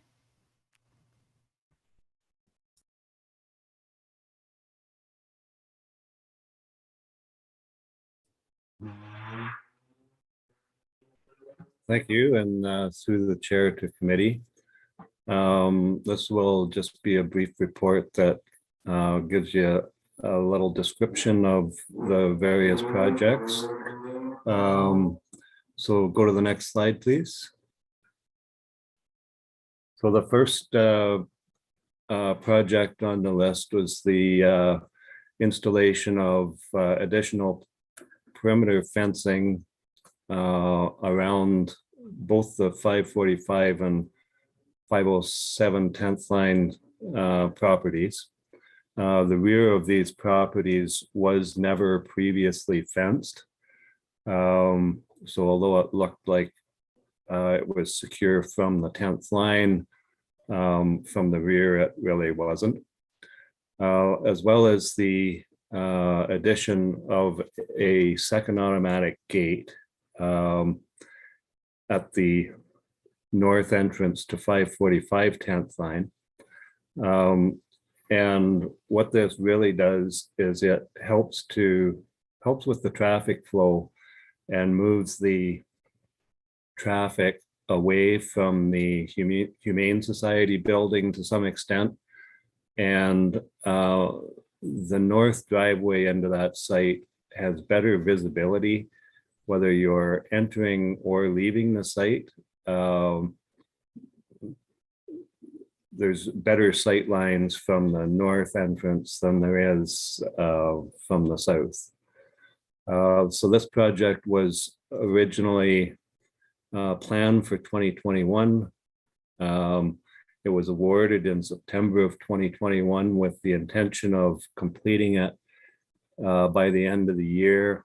The project didn't get started and it needed to be delayed to 2022. Next slide, please. The fuel system upgrades. This was an issue that was first recognized under a sites IT security audit, where it was recognized that it was a weakness in our system. So there was two components to it. One was the upgrade of the leak detection and inventory management console, because the one that was there was obsolete and the display on it was failing. And the intention of that system, first of all, is to monitor inventory. And second of all, to ensure that there's not leakage from the system. The software that joins up with that keeps track of all the transactions, all the refueling transactions by the piece of equipment or the vehicle and by the operator. And that all gets uploaded to the town's financial system. Next slide, please. The lighting, the LED shop lighting has been carried in the budget for a couple years. And it did have a budget of $150,000 because it was looked at as being a design engineer, excuse me, procure project. By doing the project through LAS, we've been able to combine all that in a complete project, and it brought the cost way down as well. The LED technology cost has come down. So it involves removing all of the 164 fixtures, which are T12 fluorescent lights, original to the building, and replacing them with 84 LED fixtures. It increases efficiency and reduces greenhouse gas emissions, and there's just under a 5-year payback on the project. Excuse me. And there has been some concerns raised by staff about the lighting levels in the shop, and this fully addresses those issues. Next slide. The shop ventilation upgrade.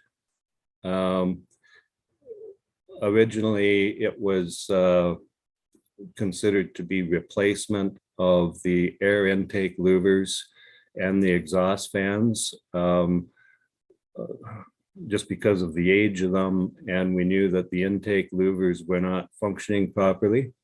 As we got into further discussions with staff, it was recognized that there was some outstanding air quality concerns with staff. And so the design created the opportunity to not only replace the equipment, but also to add some additional duct work to be able to move the air in the right direction and create a separate ventilation zone for the shop and the mechanics area. Next slide. Security camera installation. So you can see on the diagram there, sort of the coverage of the cameras that are being proposed. And so there's 11 exterior cameras covering the entrances, the yards, the fuel system, all of the vulnerable areas, as well as some interior cameras that provide full coverage of the interior of the buildings. The intent of these security cameras is to improve staff safety, security of the site, and protection of the town's property.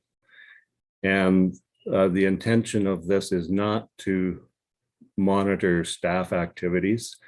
The video recordings would only be reviewed in conjunction with the town's video surveillance policy, which designates reasons for accessing the video footage, as well as designating the individual staff members that are authorized to do so. Next slide, please. So the previous 5 projects are all part of life cycle improvement projects that occur year after year. And the projects come into that list, get done, and then move out of that list and are replaced by new projects. So there's always an average spend of about $100,000 to $200,000 proposed for those continuous upgrades to the site. Project 6 is the replacement of the salt storage facility. And on the left is a picture of the existing or the previous salt storage facility. It suffered some damage essentially because of overfilling with material. And so based on a structural engineer's recommendation, that salt storage was demolished. And what we're proposing is a larger salt storage facility. So going from 1,280 square feet to 4,464 square feet. So the additional capacity reduces the regularity of deliveries required. With the old salt shed, we would literally have to have deliveries of salt on a weekly basis, which could prove to be an issue in periods of extended periods of poor weather. The additional capacity also looks forward to growth and gives us the opportunity to improve drainage, keep the moisture off of the salt, and it's more environmentally responsible. Next slide, please. So just for reference, on the left-hand side is the existing sand dome, if you've seen it. And on the in the center is what's proposed as a storage for salt.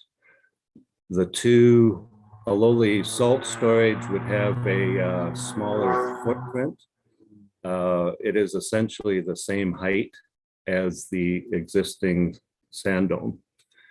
And on the right of the screen, you can see the proposed location and how the footprints of the existing sand dome and the proposed salt structure compare. And that would be the proposed location for the salt structure as well. So when this project was originally proposed, there was a budget set of $300,000. On review of the scope and the requirements, we put the project out for pricing through a cooperative program with Sourcewell, which allowed us then to negotiate with the low bidder to bring the design and down to something that was more reasonable. When we first put it out, we put it out as duplicate the size of the sand structure, but have been able to reduce that down to a smaller footprint that still meets our needs. And that reduced the price significantly.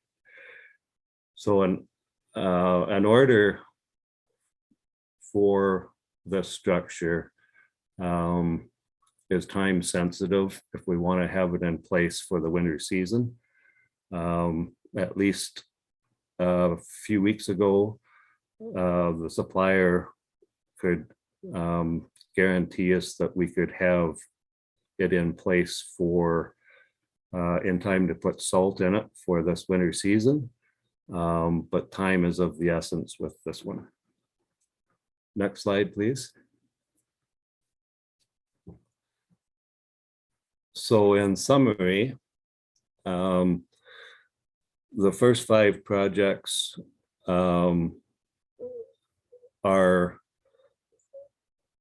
would require to move ahead with the planned life cycle improvement projects, because the fencing and the fuel system upgrades are already complete.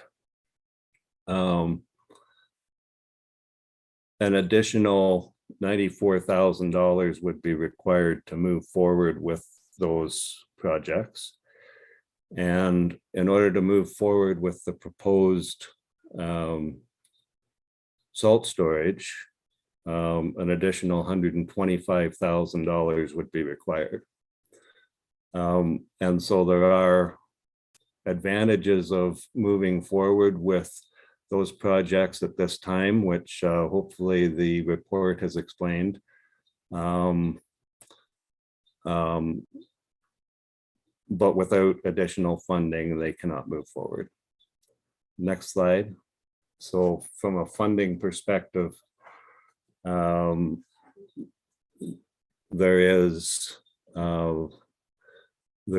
funds in the reserves to complete all of these projects, and the breakdown for the life cycle improvement projects would be $197,000 from life cycle reserve, $32,000 from DC reserves, and $50,000 from federal gas tax. The DC funding on those projects is 14% that's allowable.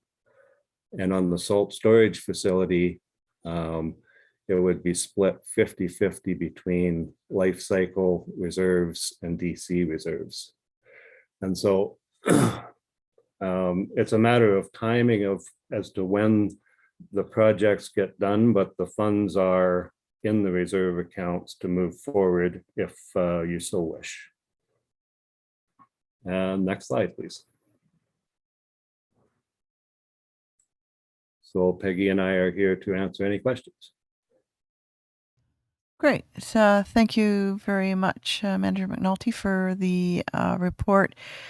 If I could just have one clarification before we go to the public, is our motion shows a budget increase of $195,650.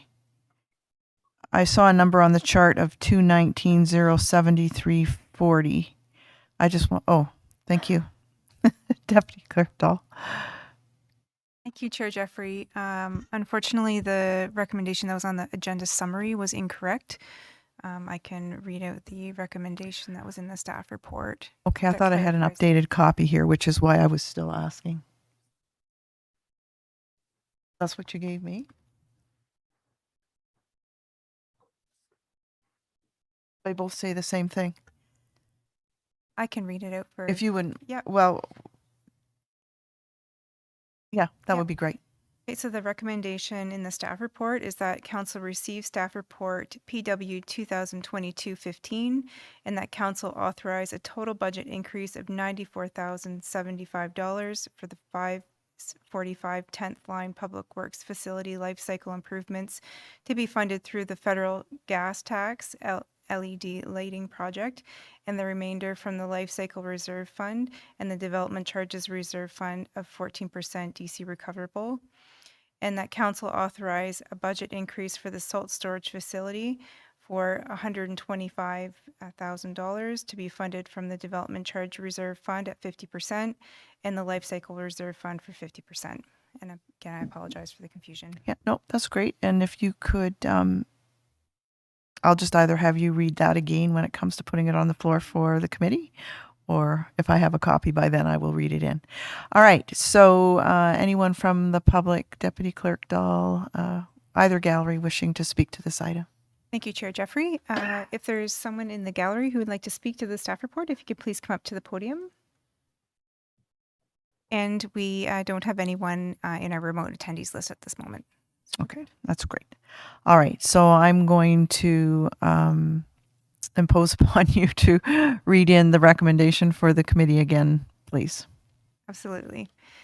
The recommendation is that council receive staff report PW 2022-15 and that council authorize a total budget increase of $94,075 for the 545 10th line Public Works Facility life cycle improvements to be funded through the federal gas tax LED lighting project and the remainder from the life cycle reserve fund and development charge reserve fund at 14% DC recoverable.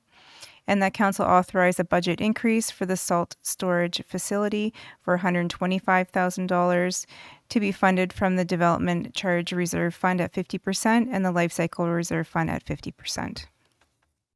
Great. A mover and a seconder, please. Vice Chair Doherty, Councillor Hamlin, and questions. Councillor Hamlin and then Vice Chair Doherty. Thank you, Madam Chair. I don't have any problem with these suggestions. They seem like standard maintenance and upgrades that should be in place at this time. I did have one question, though, through you. I was actually surprised that we still had a building that had fluorescent lights. And given that the report here shows the significant savings of kilowatt hours plus cost savings of over $10,000 a year from switching this building, it left me wondering, are there other buildings we should be asking our staff to look at this time to switch to LED lights? And through to Mr. McNulty, I think. Manager McNulty. Yes, Are thank you. Thank you, through the chair. We do have other buildings that are undergoing similar processes right now. For instance, the Eddie Bush Arena has already had the lighting upgraded to LED.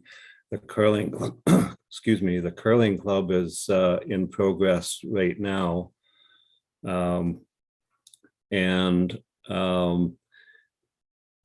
There are still a few buildings that have not had a complete overhaul, but when we replace fixtures, rather than replacing individual fixtures on a maintenance program, we look at an area of a building and we'll convert that area of the building to LED as we're going through regular maintenance activities.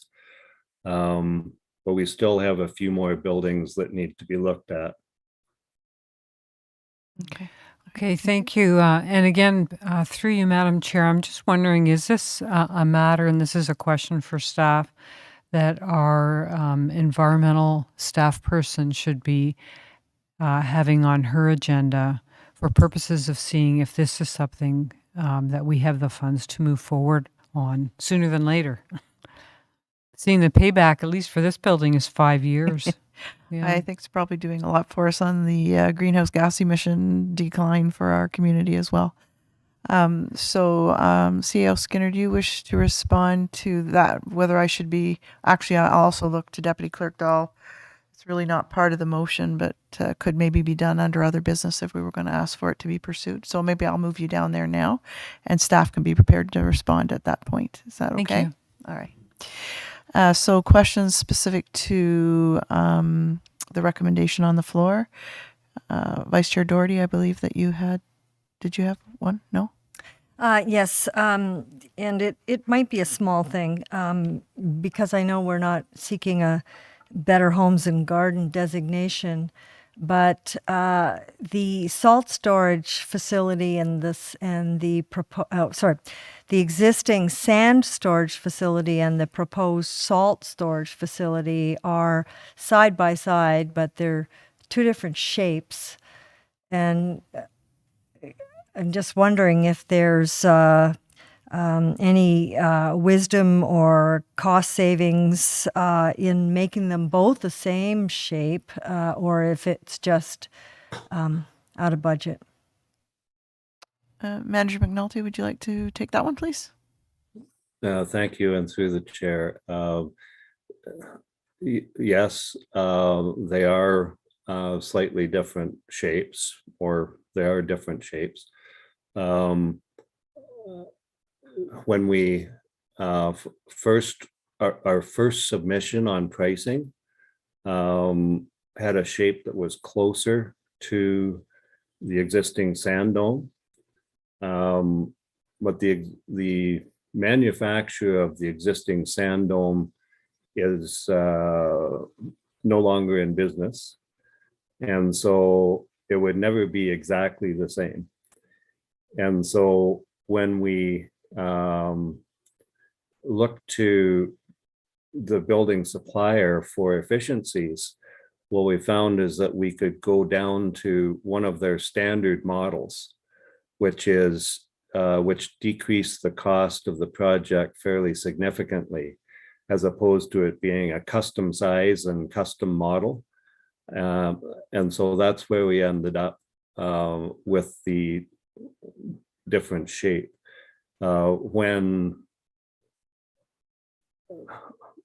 my feeling is that when you see the two of them side by side, one of them is a big storage. The other one, although it's the same height, it has a smaller footprint. They'll both be green. I'm not sure that it will look that out of place. My opinion. Okay, thank you. Thank you, Chair. Yep, good. Okay. I just had a couple of questions, and I don't think we have Treasurer Quinlan this evening, but I know we always solace ourselves in these things to say they're coming from reserves, they're not going to impact our budget. But at the end of the day, when we're looking at the next budget, I'd kind of like to have an idea how what kind of pressure is going to be linked from these increases in terms of what's going to be expected of the next council, or this council if we're looking at the next budget, to offset the increases. So I'm not sure that's something can be answered tonight, but I'd probably love to have the answer for the council meeting. And the other one might be a little more sensitive, but in terms of providing domed facilities, I'm assuming there are parties in our past that would not be invited to participate in this procurement, and I'm not sure how that gets answered through our procurement manager, but I just wanted to ensure that that would be the case, that we do have these lists that of parties who cannot participate going forward given past performance or past results. And again, I'm not sure who answers that, and it doesn't have to be answered tonight, but I would for sure like to hear the answer at some point. Okay. All right. So if there's no other answers, the deputy clerk has read in the recommendation, and I'll ask for the vote. All those in favor? Oh, yeah, and that's carried unanimously. Okay. All right. So that brings us to reports and minutes of other committee and boards, number 7 on your agenda. And we have the Collingwood Heritage Committee minutes. The motion is that the minutes of the Collingwood Heritage Committee meeting held June 20, 2022 be received and the recommendations contained therein be approved. If I could have a mover and a seconder, please. Councillor Hamlin, Vice Chair Doherty. And if I could please ask for Community Planner Tico to comment with respect to the recommendation contained within the minutes, please. So through the chair, to clarify, 58 St. Paul Street. So 58 St. Paul Street, they've requested a demolition of that property, which Heritage Committee recommended in favor of after receiving an HIA evaluating the property. However, demolitions are an infrequent thing and ultimately a council decision in terms of the final say on a demolition. So staff are recommending the opportunity to bring forward a report to this committee in August on that matter. So we would request a referral of that particular item pending a staff report. Thank you for that. So based on staff comments, what I'm going to propose to do at the druthers of the committee is that I will sever the receiving of the minutes from the recommendation regarding 58 St. Paul Street, and we will propose to receive the minutes and then propose to refer the recommendation to staff for a report to be received. Okay, and so before we move to do that, then I understand that Vice Chair Doherty has a question with respect to the minutes as well. So if you'd like to go ahead. Yes, thank you, Chair. I see that that there has been a lot of work done coming out of our work with 12 4th Street and their heritage application, and there was a ton of learning for the proponent and for residents around our community and for ourselves. And I was just wondering if you could iterate the steps that we have taken to ensure that people are fully aware of the implications of purchasing a heritage home or a home in the heritage district, and any other caveats that they should know.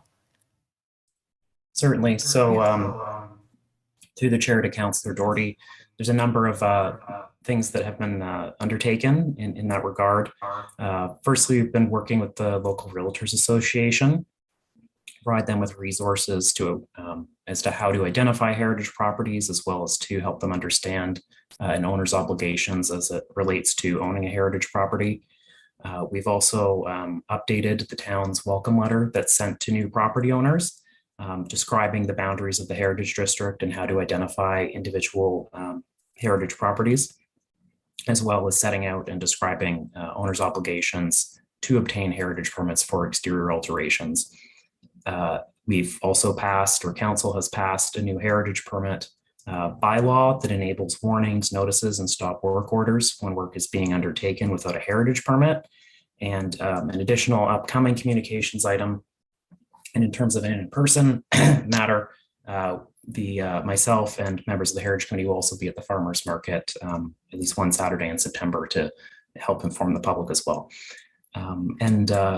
Owners of heritage property should be aware of the various incentives that are available to them, including the Heritage Property Tax Relief Program, which offers a 20% rebate on eligible properties on their property taxes, and a Heritage Grant Program that offers grants of up to $3,000 towards eligible works. Okay, thank you. Good. Terrific. Thank you so much.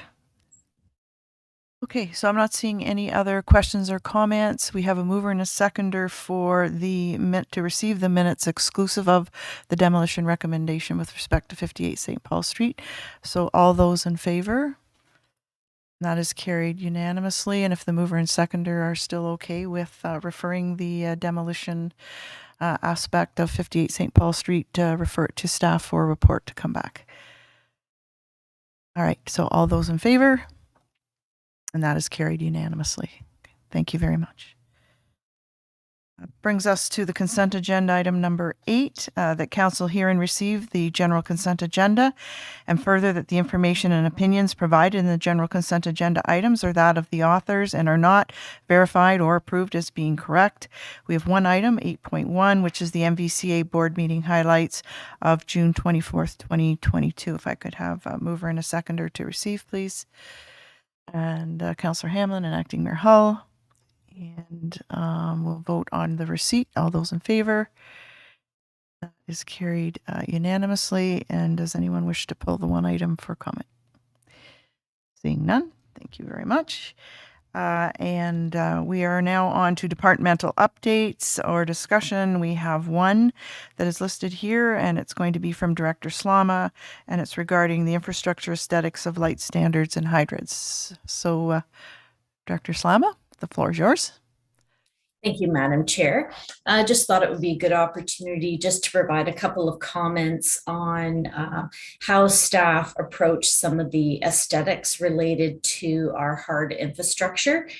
We have had a few questions that have come through committee or council members from members of the public. And in particular, they have related to the light standards. The ones along First Street and also along Pretty River Parkway, which we're seeing have some corrosion issues, peeling paint and basically damage due to exposure to our winter elements. So so wanted to provide a few examples of the ways that we have incorporated how to improve some of these aesthetics on our infrastructure. So with the light standards in particular, for again, those on First Street and Pretty River Parkway, we do know that this is due to the material, the selection of the material that was made.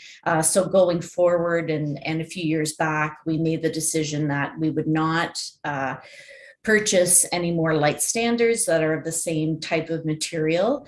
And we have moved to something different, and those can be seen along Pretty River Parkway, where we needed to replace some of the standards because the corrosion actually affected the structural integrity of the infrastructure.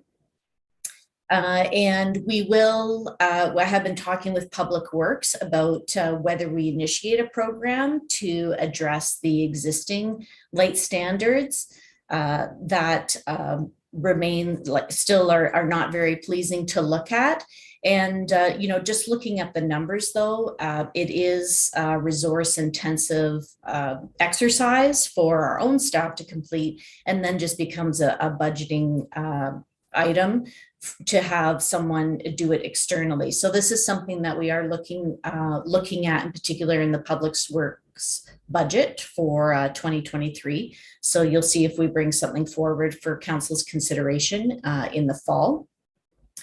We have a few years ago, we tried with respect to the water hydrants, we tried to do painting and refurbishment of those hydrants in-house as well. And we just found, again, as our infrastructure network is increasing and we're keeping our resources the same, that always fell to the bottom of the priority list. So for the last 3 years, we have set aside a budget of $15,000, and we do have someone come and address. We are working in quadrants, and we look at kind of the worst areas, or what we feel are some of the worst areas, and the more visible areas. We did start with the more visible areas. And so we have an external contractor come in, and they do the sandblasting and repainting of the hydrants. And we believe that, we know actually that sandblasting and going to the base and then repainting is actually going to have longer life than just what we were doing with our own forces, which was just painting on top of paint. So we have been doing that for 3 years. We do have a budget for that. It only gets us about 100, 110, 120 hydrants a year. And we have over 1,200 hydrants in totals. So it's going to take 10 years for us to reach every hydrant in town. And then we'll be starting it again. And we expect this method to last at least 10 years. But that is what we're doing with respect to the water hydrants. Utility boxes on the main street. We've seen the initiative brought forward by PRC and the BIA, and that has the artistic wraps on the utility boxes. For some of our larger infrastructure, for things like our water tower, we do have routine inspection of the water tower, which primarily is, a structural inspection and integrity that preserves the quality of the water in the water tower. But we're also looking at that exterior paint on the tower and doing touch-up as needed and monitoring when we need to paint the water tower, the exterior completely. And then when we did our sewage pump upgrades more recently, Minnesota, which is right on Huron Street, kind of in the vicinity of Sobeys, We did make an effort to, we had to do an expansion, and it was a bit of an odd building. It's in a very visible location. And it was hard to do something to really make it aesthetically pleasing. It's a very confined site, and it has a lot of buried works underground. So we're really limited in what we could do, but we were able to reach out to the building that is adjacent to it, the Duncap building, and work with them, and we painted it a color that was similar to their building to help it blend in a little bit more. And PRC Parks did some plantings in that area. Again, we're really limited what we can do at that location, but we have tried to clean up the sites as we do these projects. And that certainly, I think, is very visible for the Black Ash Creek sewage pump station, the rebuild that we did on that site. We did make an effort to enhance the landscaping, put some landscaping there, actually place landscaping and enhance that area, which is again on one of our main entrances into town and also adjacent to the trail and the Black Ash Creek. So those are just some examples of items that we do include in our operational plans and the budget, and of course, open to any other suggestions or recommendations that council might have or wish to be considered in future budgets. Yeah. Thank you. Any questions through to Director Slama? Yep. Councillor Hammond. Thank you, Madam Chair. I do understand the budgetary constraints, and thank you for explaining the Works Department's plan. But I do believe that small things matter, and how our community looks at the street level is so important to our residents and to future individuals who are thinking about living here or moving their businesses here. And I would hope or ask that if staff could consider in our next budget, seeing how we can move up these projects so that we can have a community where all the hydrants look fine at one time and all the street lights that are falling apart are fixed. So that would be my request. Thank you. We've heard that for consideration in a budget process coming forward. All right. Any other questions or comments? Seeing none, then we will move into public delegations. If there's anyone in the gallery or the remote gallery wishing to depute to the committee. Oh, sorry. EAO has her card. Thank you. Through you, Chair. I think because it is a reasonable amount of work to put together those two estimates for the budget, and it is good to know exactly what council is thinking, a committee and council is thinking. It would be helpful if that was a motion that those two items be provided, those two estimates be provided in the 2023 budget, if that's your intentions. Yep, we'll do that under other business. Okay, Yep. thank you. All right. Public delegations, Deputy Clerk. Thank you, Chair Jeffrey. If the attendee in the gallery would wish to speak to the committee this evening, please come to the podium and make sure you speak into the microphone. Welcome, Mr. Fryer. Thank you. Tim Fryer, 75 Georgia Manor Drive. Thank you, Chair Jeffrey. I appreciate the opportunity to present a short update to my previous submission to this committee. As you know, it was suggested at all meetings in the months leading up to the election should be SIC or Committee of the Whole. I would prefer to be addressing all with this, but this is the Development and Operations Committee, which is responsible for oversight of municipal water. So I believe this is the appropriate committee procedurally. Another factor adding to the need for this today is recent circumstances create a tighter timeline than anticipated. My primary intention was to be able to reflect on the projected $700,000 annual savings from the dissolution of the Public Utilities Service Board. But 2021 update detail isn't ready, so that will be done at a later date. Another key impact from the Collingwood Public Utility Service Board dissolution is the current situation with regards to the capacity of the Ray Barker filtration plant. At this point, it is my understanding that after today's in-camera session on the New Tech water agreement of the special council meeting, there was no report or statement afterwards. Without any updates from council, I think the last one was sometime last year. I could only go back and review the March 22 filtration plant expansion staff report. Based on the details of the report and no current new information, there are concerns, especially for any potential election candidate. Again, because of the personal liability aspect water carries.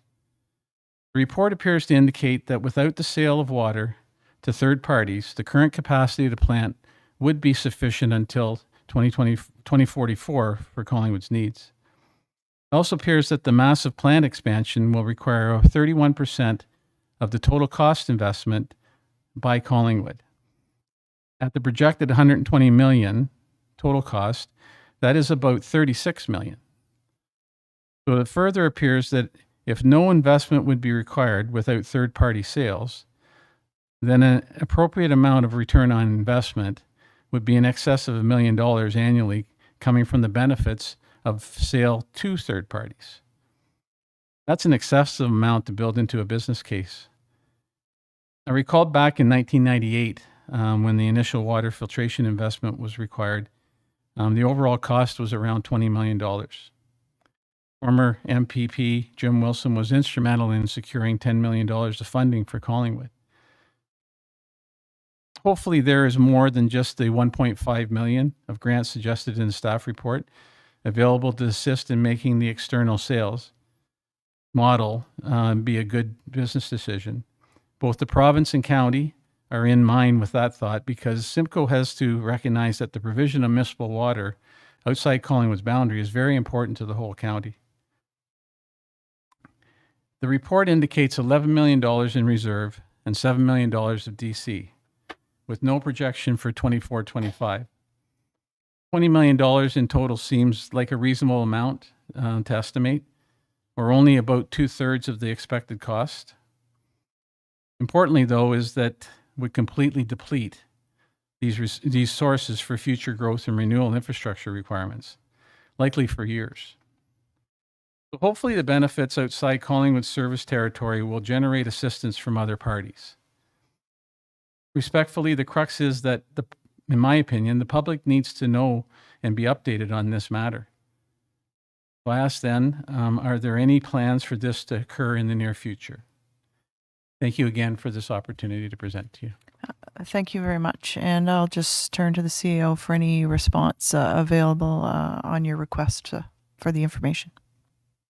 Thank you. Through the chair, Mr. Fryer, we have been at the staff level negotiating with the staff in New Tech and also providing some of that, getting our negotiation instructions through those in-camera sessions you mentioned with council. The financials for the agreement will be part of it's our intention to be part of the public package. We hope that they will come forward in a public forum later this month, but there are several things that are still outstanding. But I would say in the short term, there should be some pending council's agreement, some public information that you can mull over and further provide your thoughts on, as can anyone from the public once we hit that trigger. Thank you for your insights. Thank you. Could I ask a further question? So at the presentation the other day at the I guess it was SIC, the clerk almost presented a very detailed outline on lame duck. And I noted that she referred to the filtration plant expansion, but there wasn't any specific mention about the New Tech agreement. I don't know if that's because it's encompassed in the overview of what she presented as far as referring to the plant expansion. But it seems to me, if I understood correctly, lame duck is in place when there's a financial liability is created. So I guess my question is the intention of this current council to pass a water agreement with New Tech before the end of term? I'll pass that through the CAO.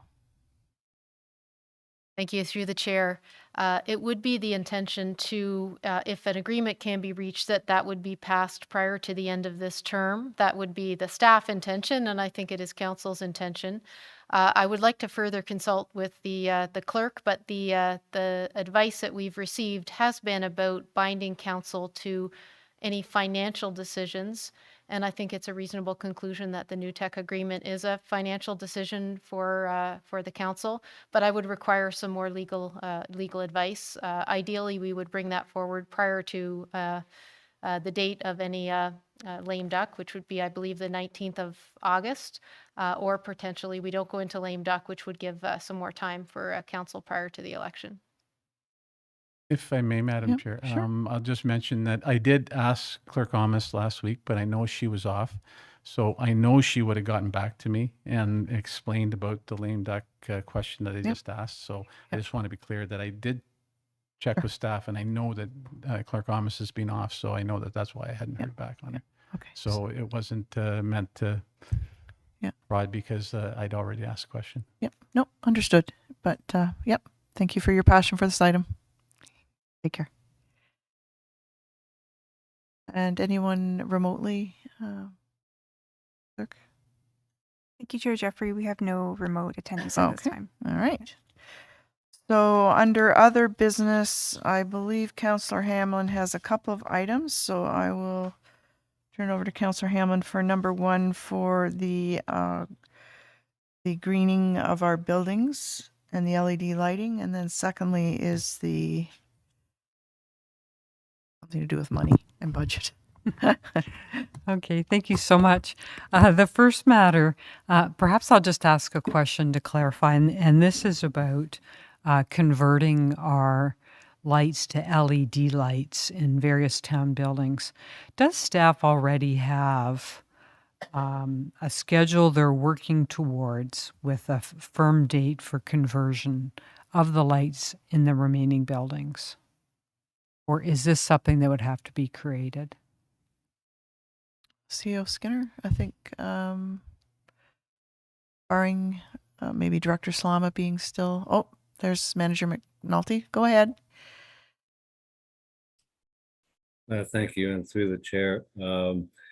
The schedule will evolve out of the asset inventory, the facility condition assessments that we had completed in 2021 and are moving into the asset management plan. And with that inventory, we can fairly easily identify all of the projects that need to be completed, but they have not been scheduled at this point. Okay, thank you. Can I just ask one follow-up question then from Manager McNulty through you? So with what you have now, could they be scheduled, or are you still completing the asset management plan for those items? With what we have, sorry, through the chair, with what we have now, we have the inventory of the projects that need to be completed. What we have not done is brought that forward into a budget at this point, and have not resourced the projects to be completed. So yes, we have the inventory and the information, not the plan just as yet. Okay, that's very helpful. Thank you. Okay, so I know my motion will have two parts to it, and it's going, the motion should be, and I can perhaps wordsmith with our deputy clerk after, but to the effect that that staff be requested that estimates be contained in the 2023 budget for one, timing for the conversion to LED lights in town-owned buildings, and two, for the completion of the aesthetics work on the town, on fire hydrants in the town, as well as the light standards on First Street and Pretty River Parkway. Okay, so that's a notice of motion. Okay. Clerk, we'll take care of you from there. Councillor Doherty. Thank you. I'm just wondering, because I'm very supportive of this motion, Councillor Hamlin, I wonder if you might accept a friendly amendment along the lines of the painting or refurbishment, not just of specifically fire hydrants and light standards, but any public works. Just not sure what the exact word for it is, but any public works street fixtures. So furniture? meaning not just light standards and fire hydrants, but also, as an example, garbage, garbage facilities. Bicycle racks, street furniture. Street furniture, yeah, bicycle. street furniture outside of the BIA district.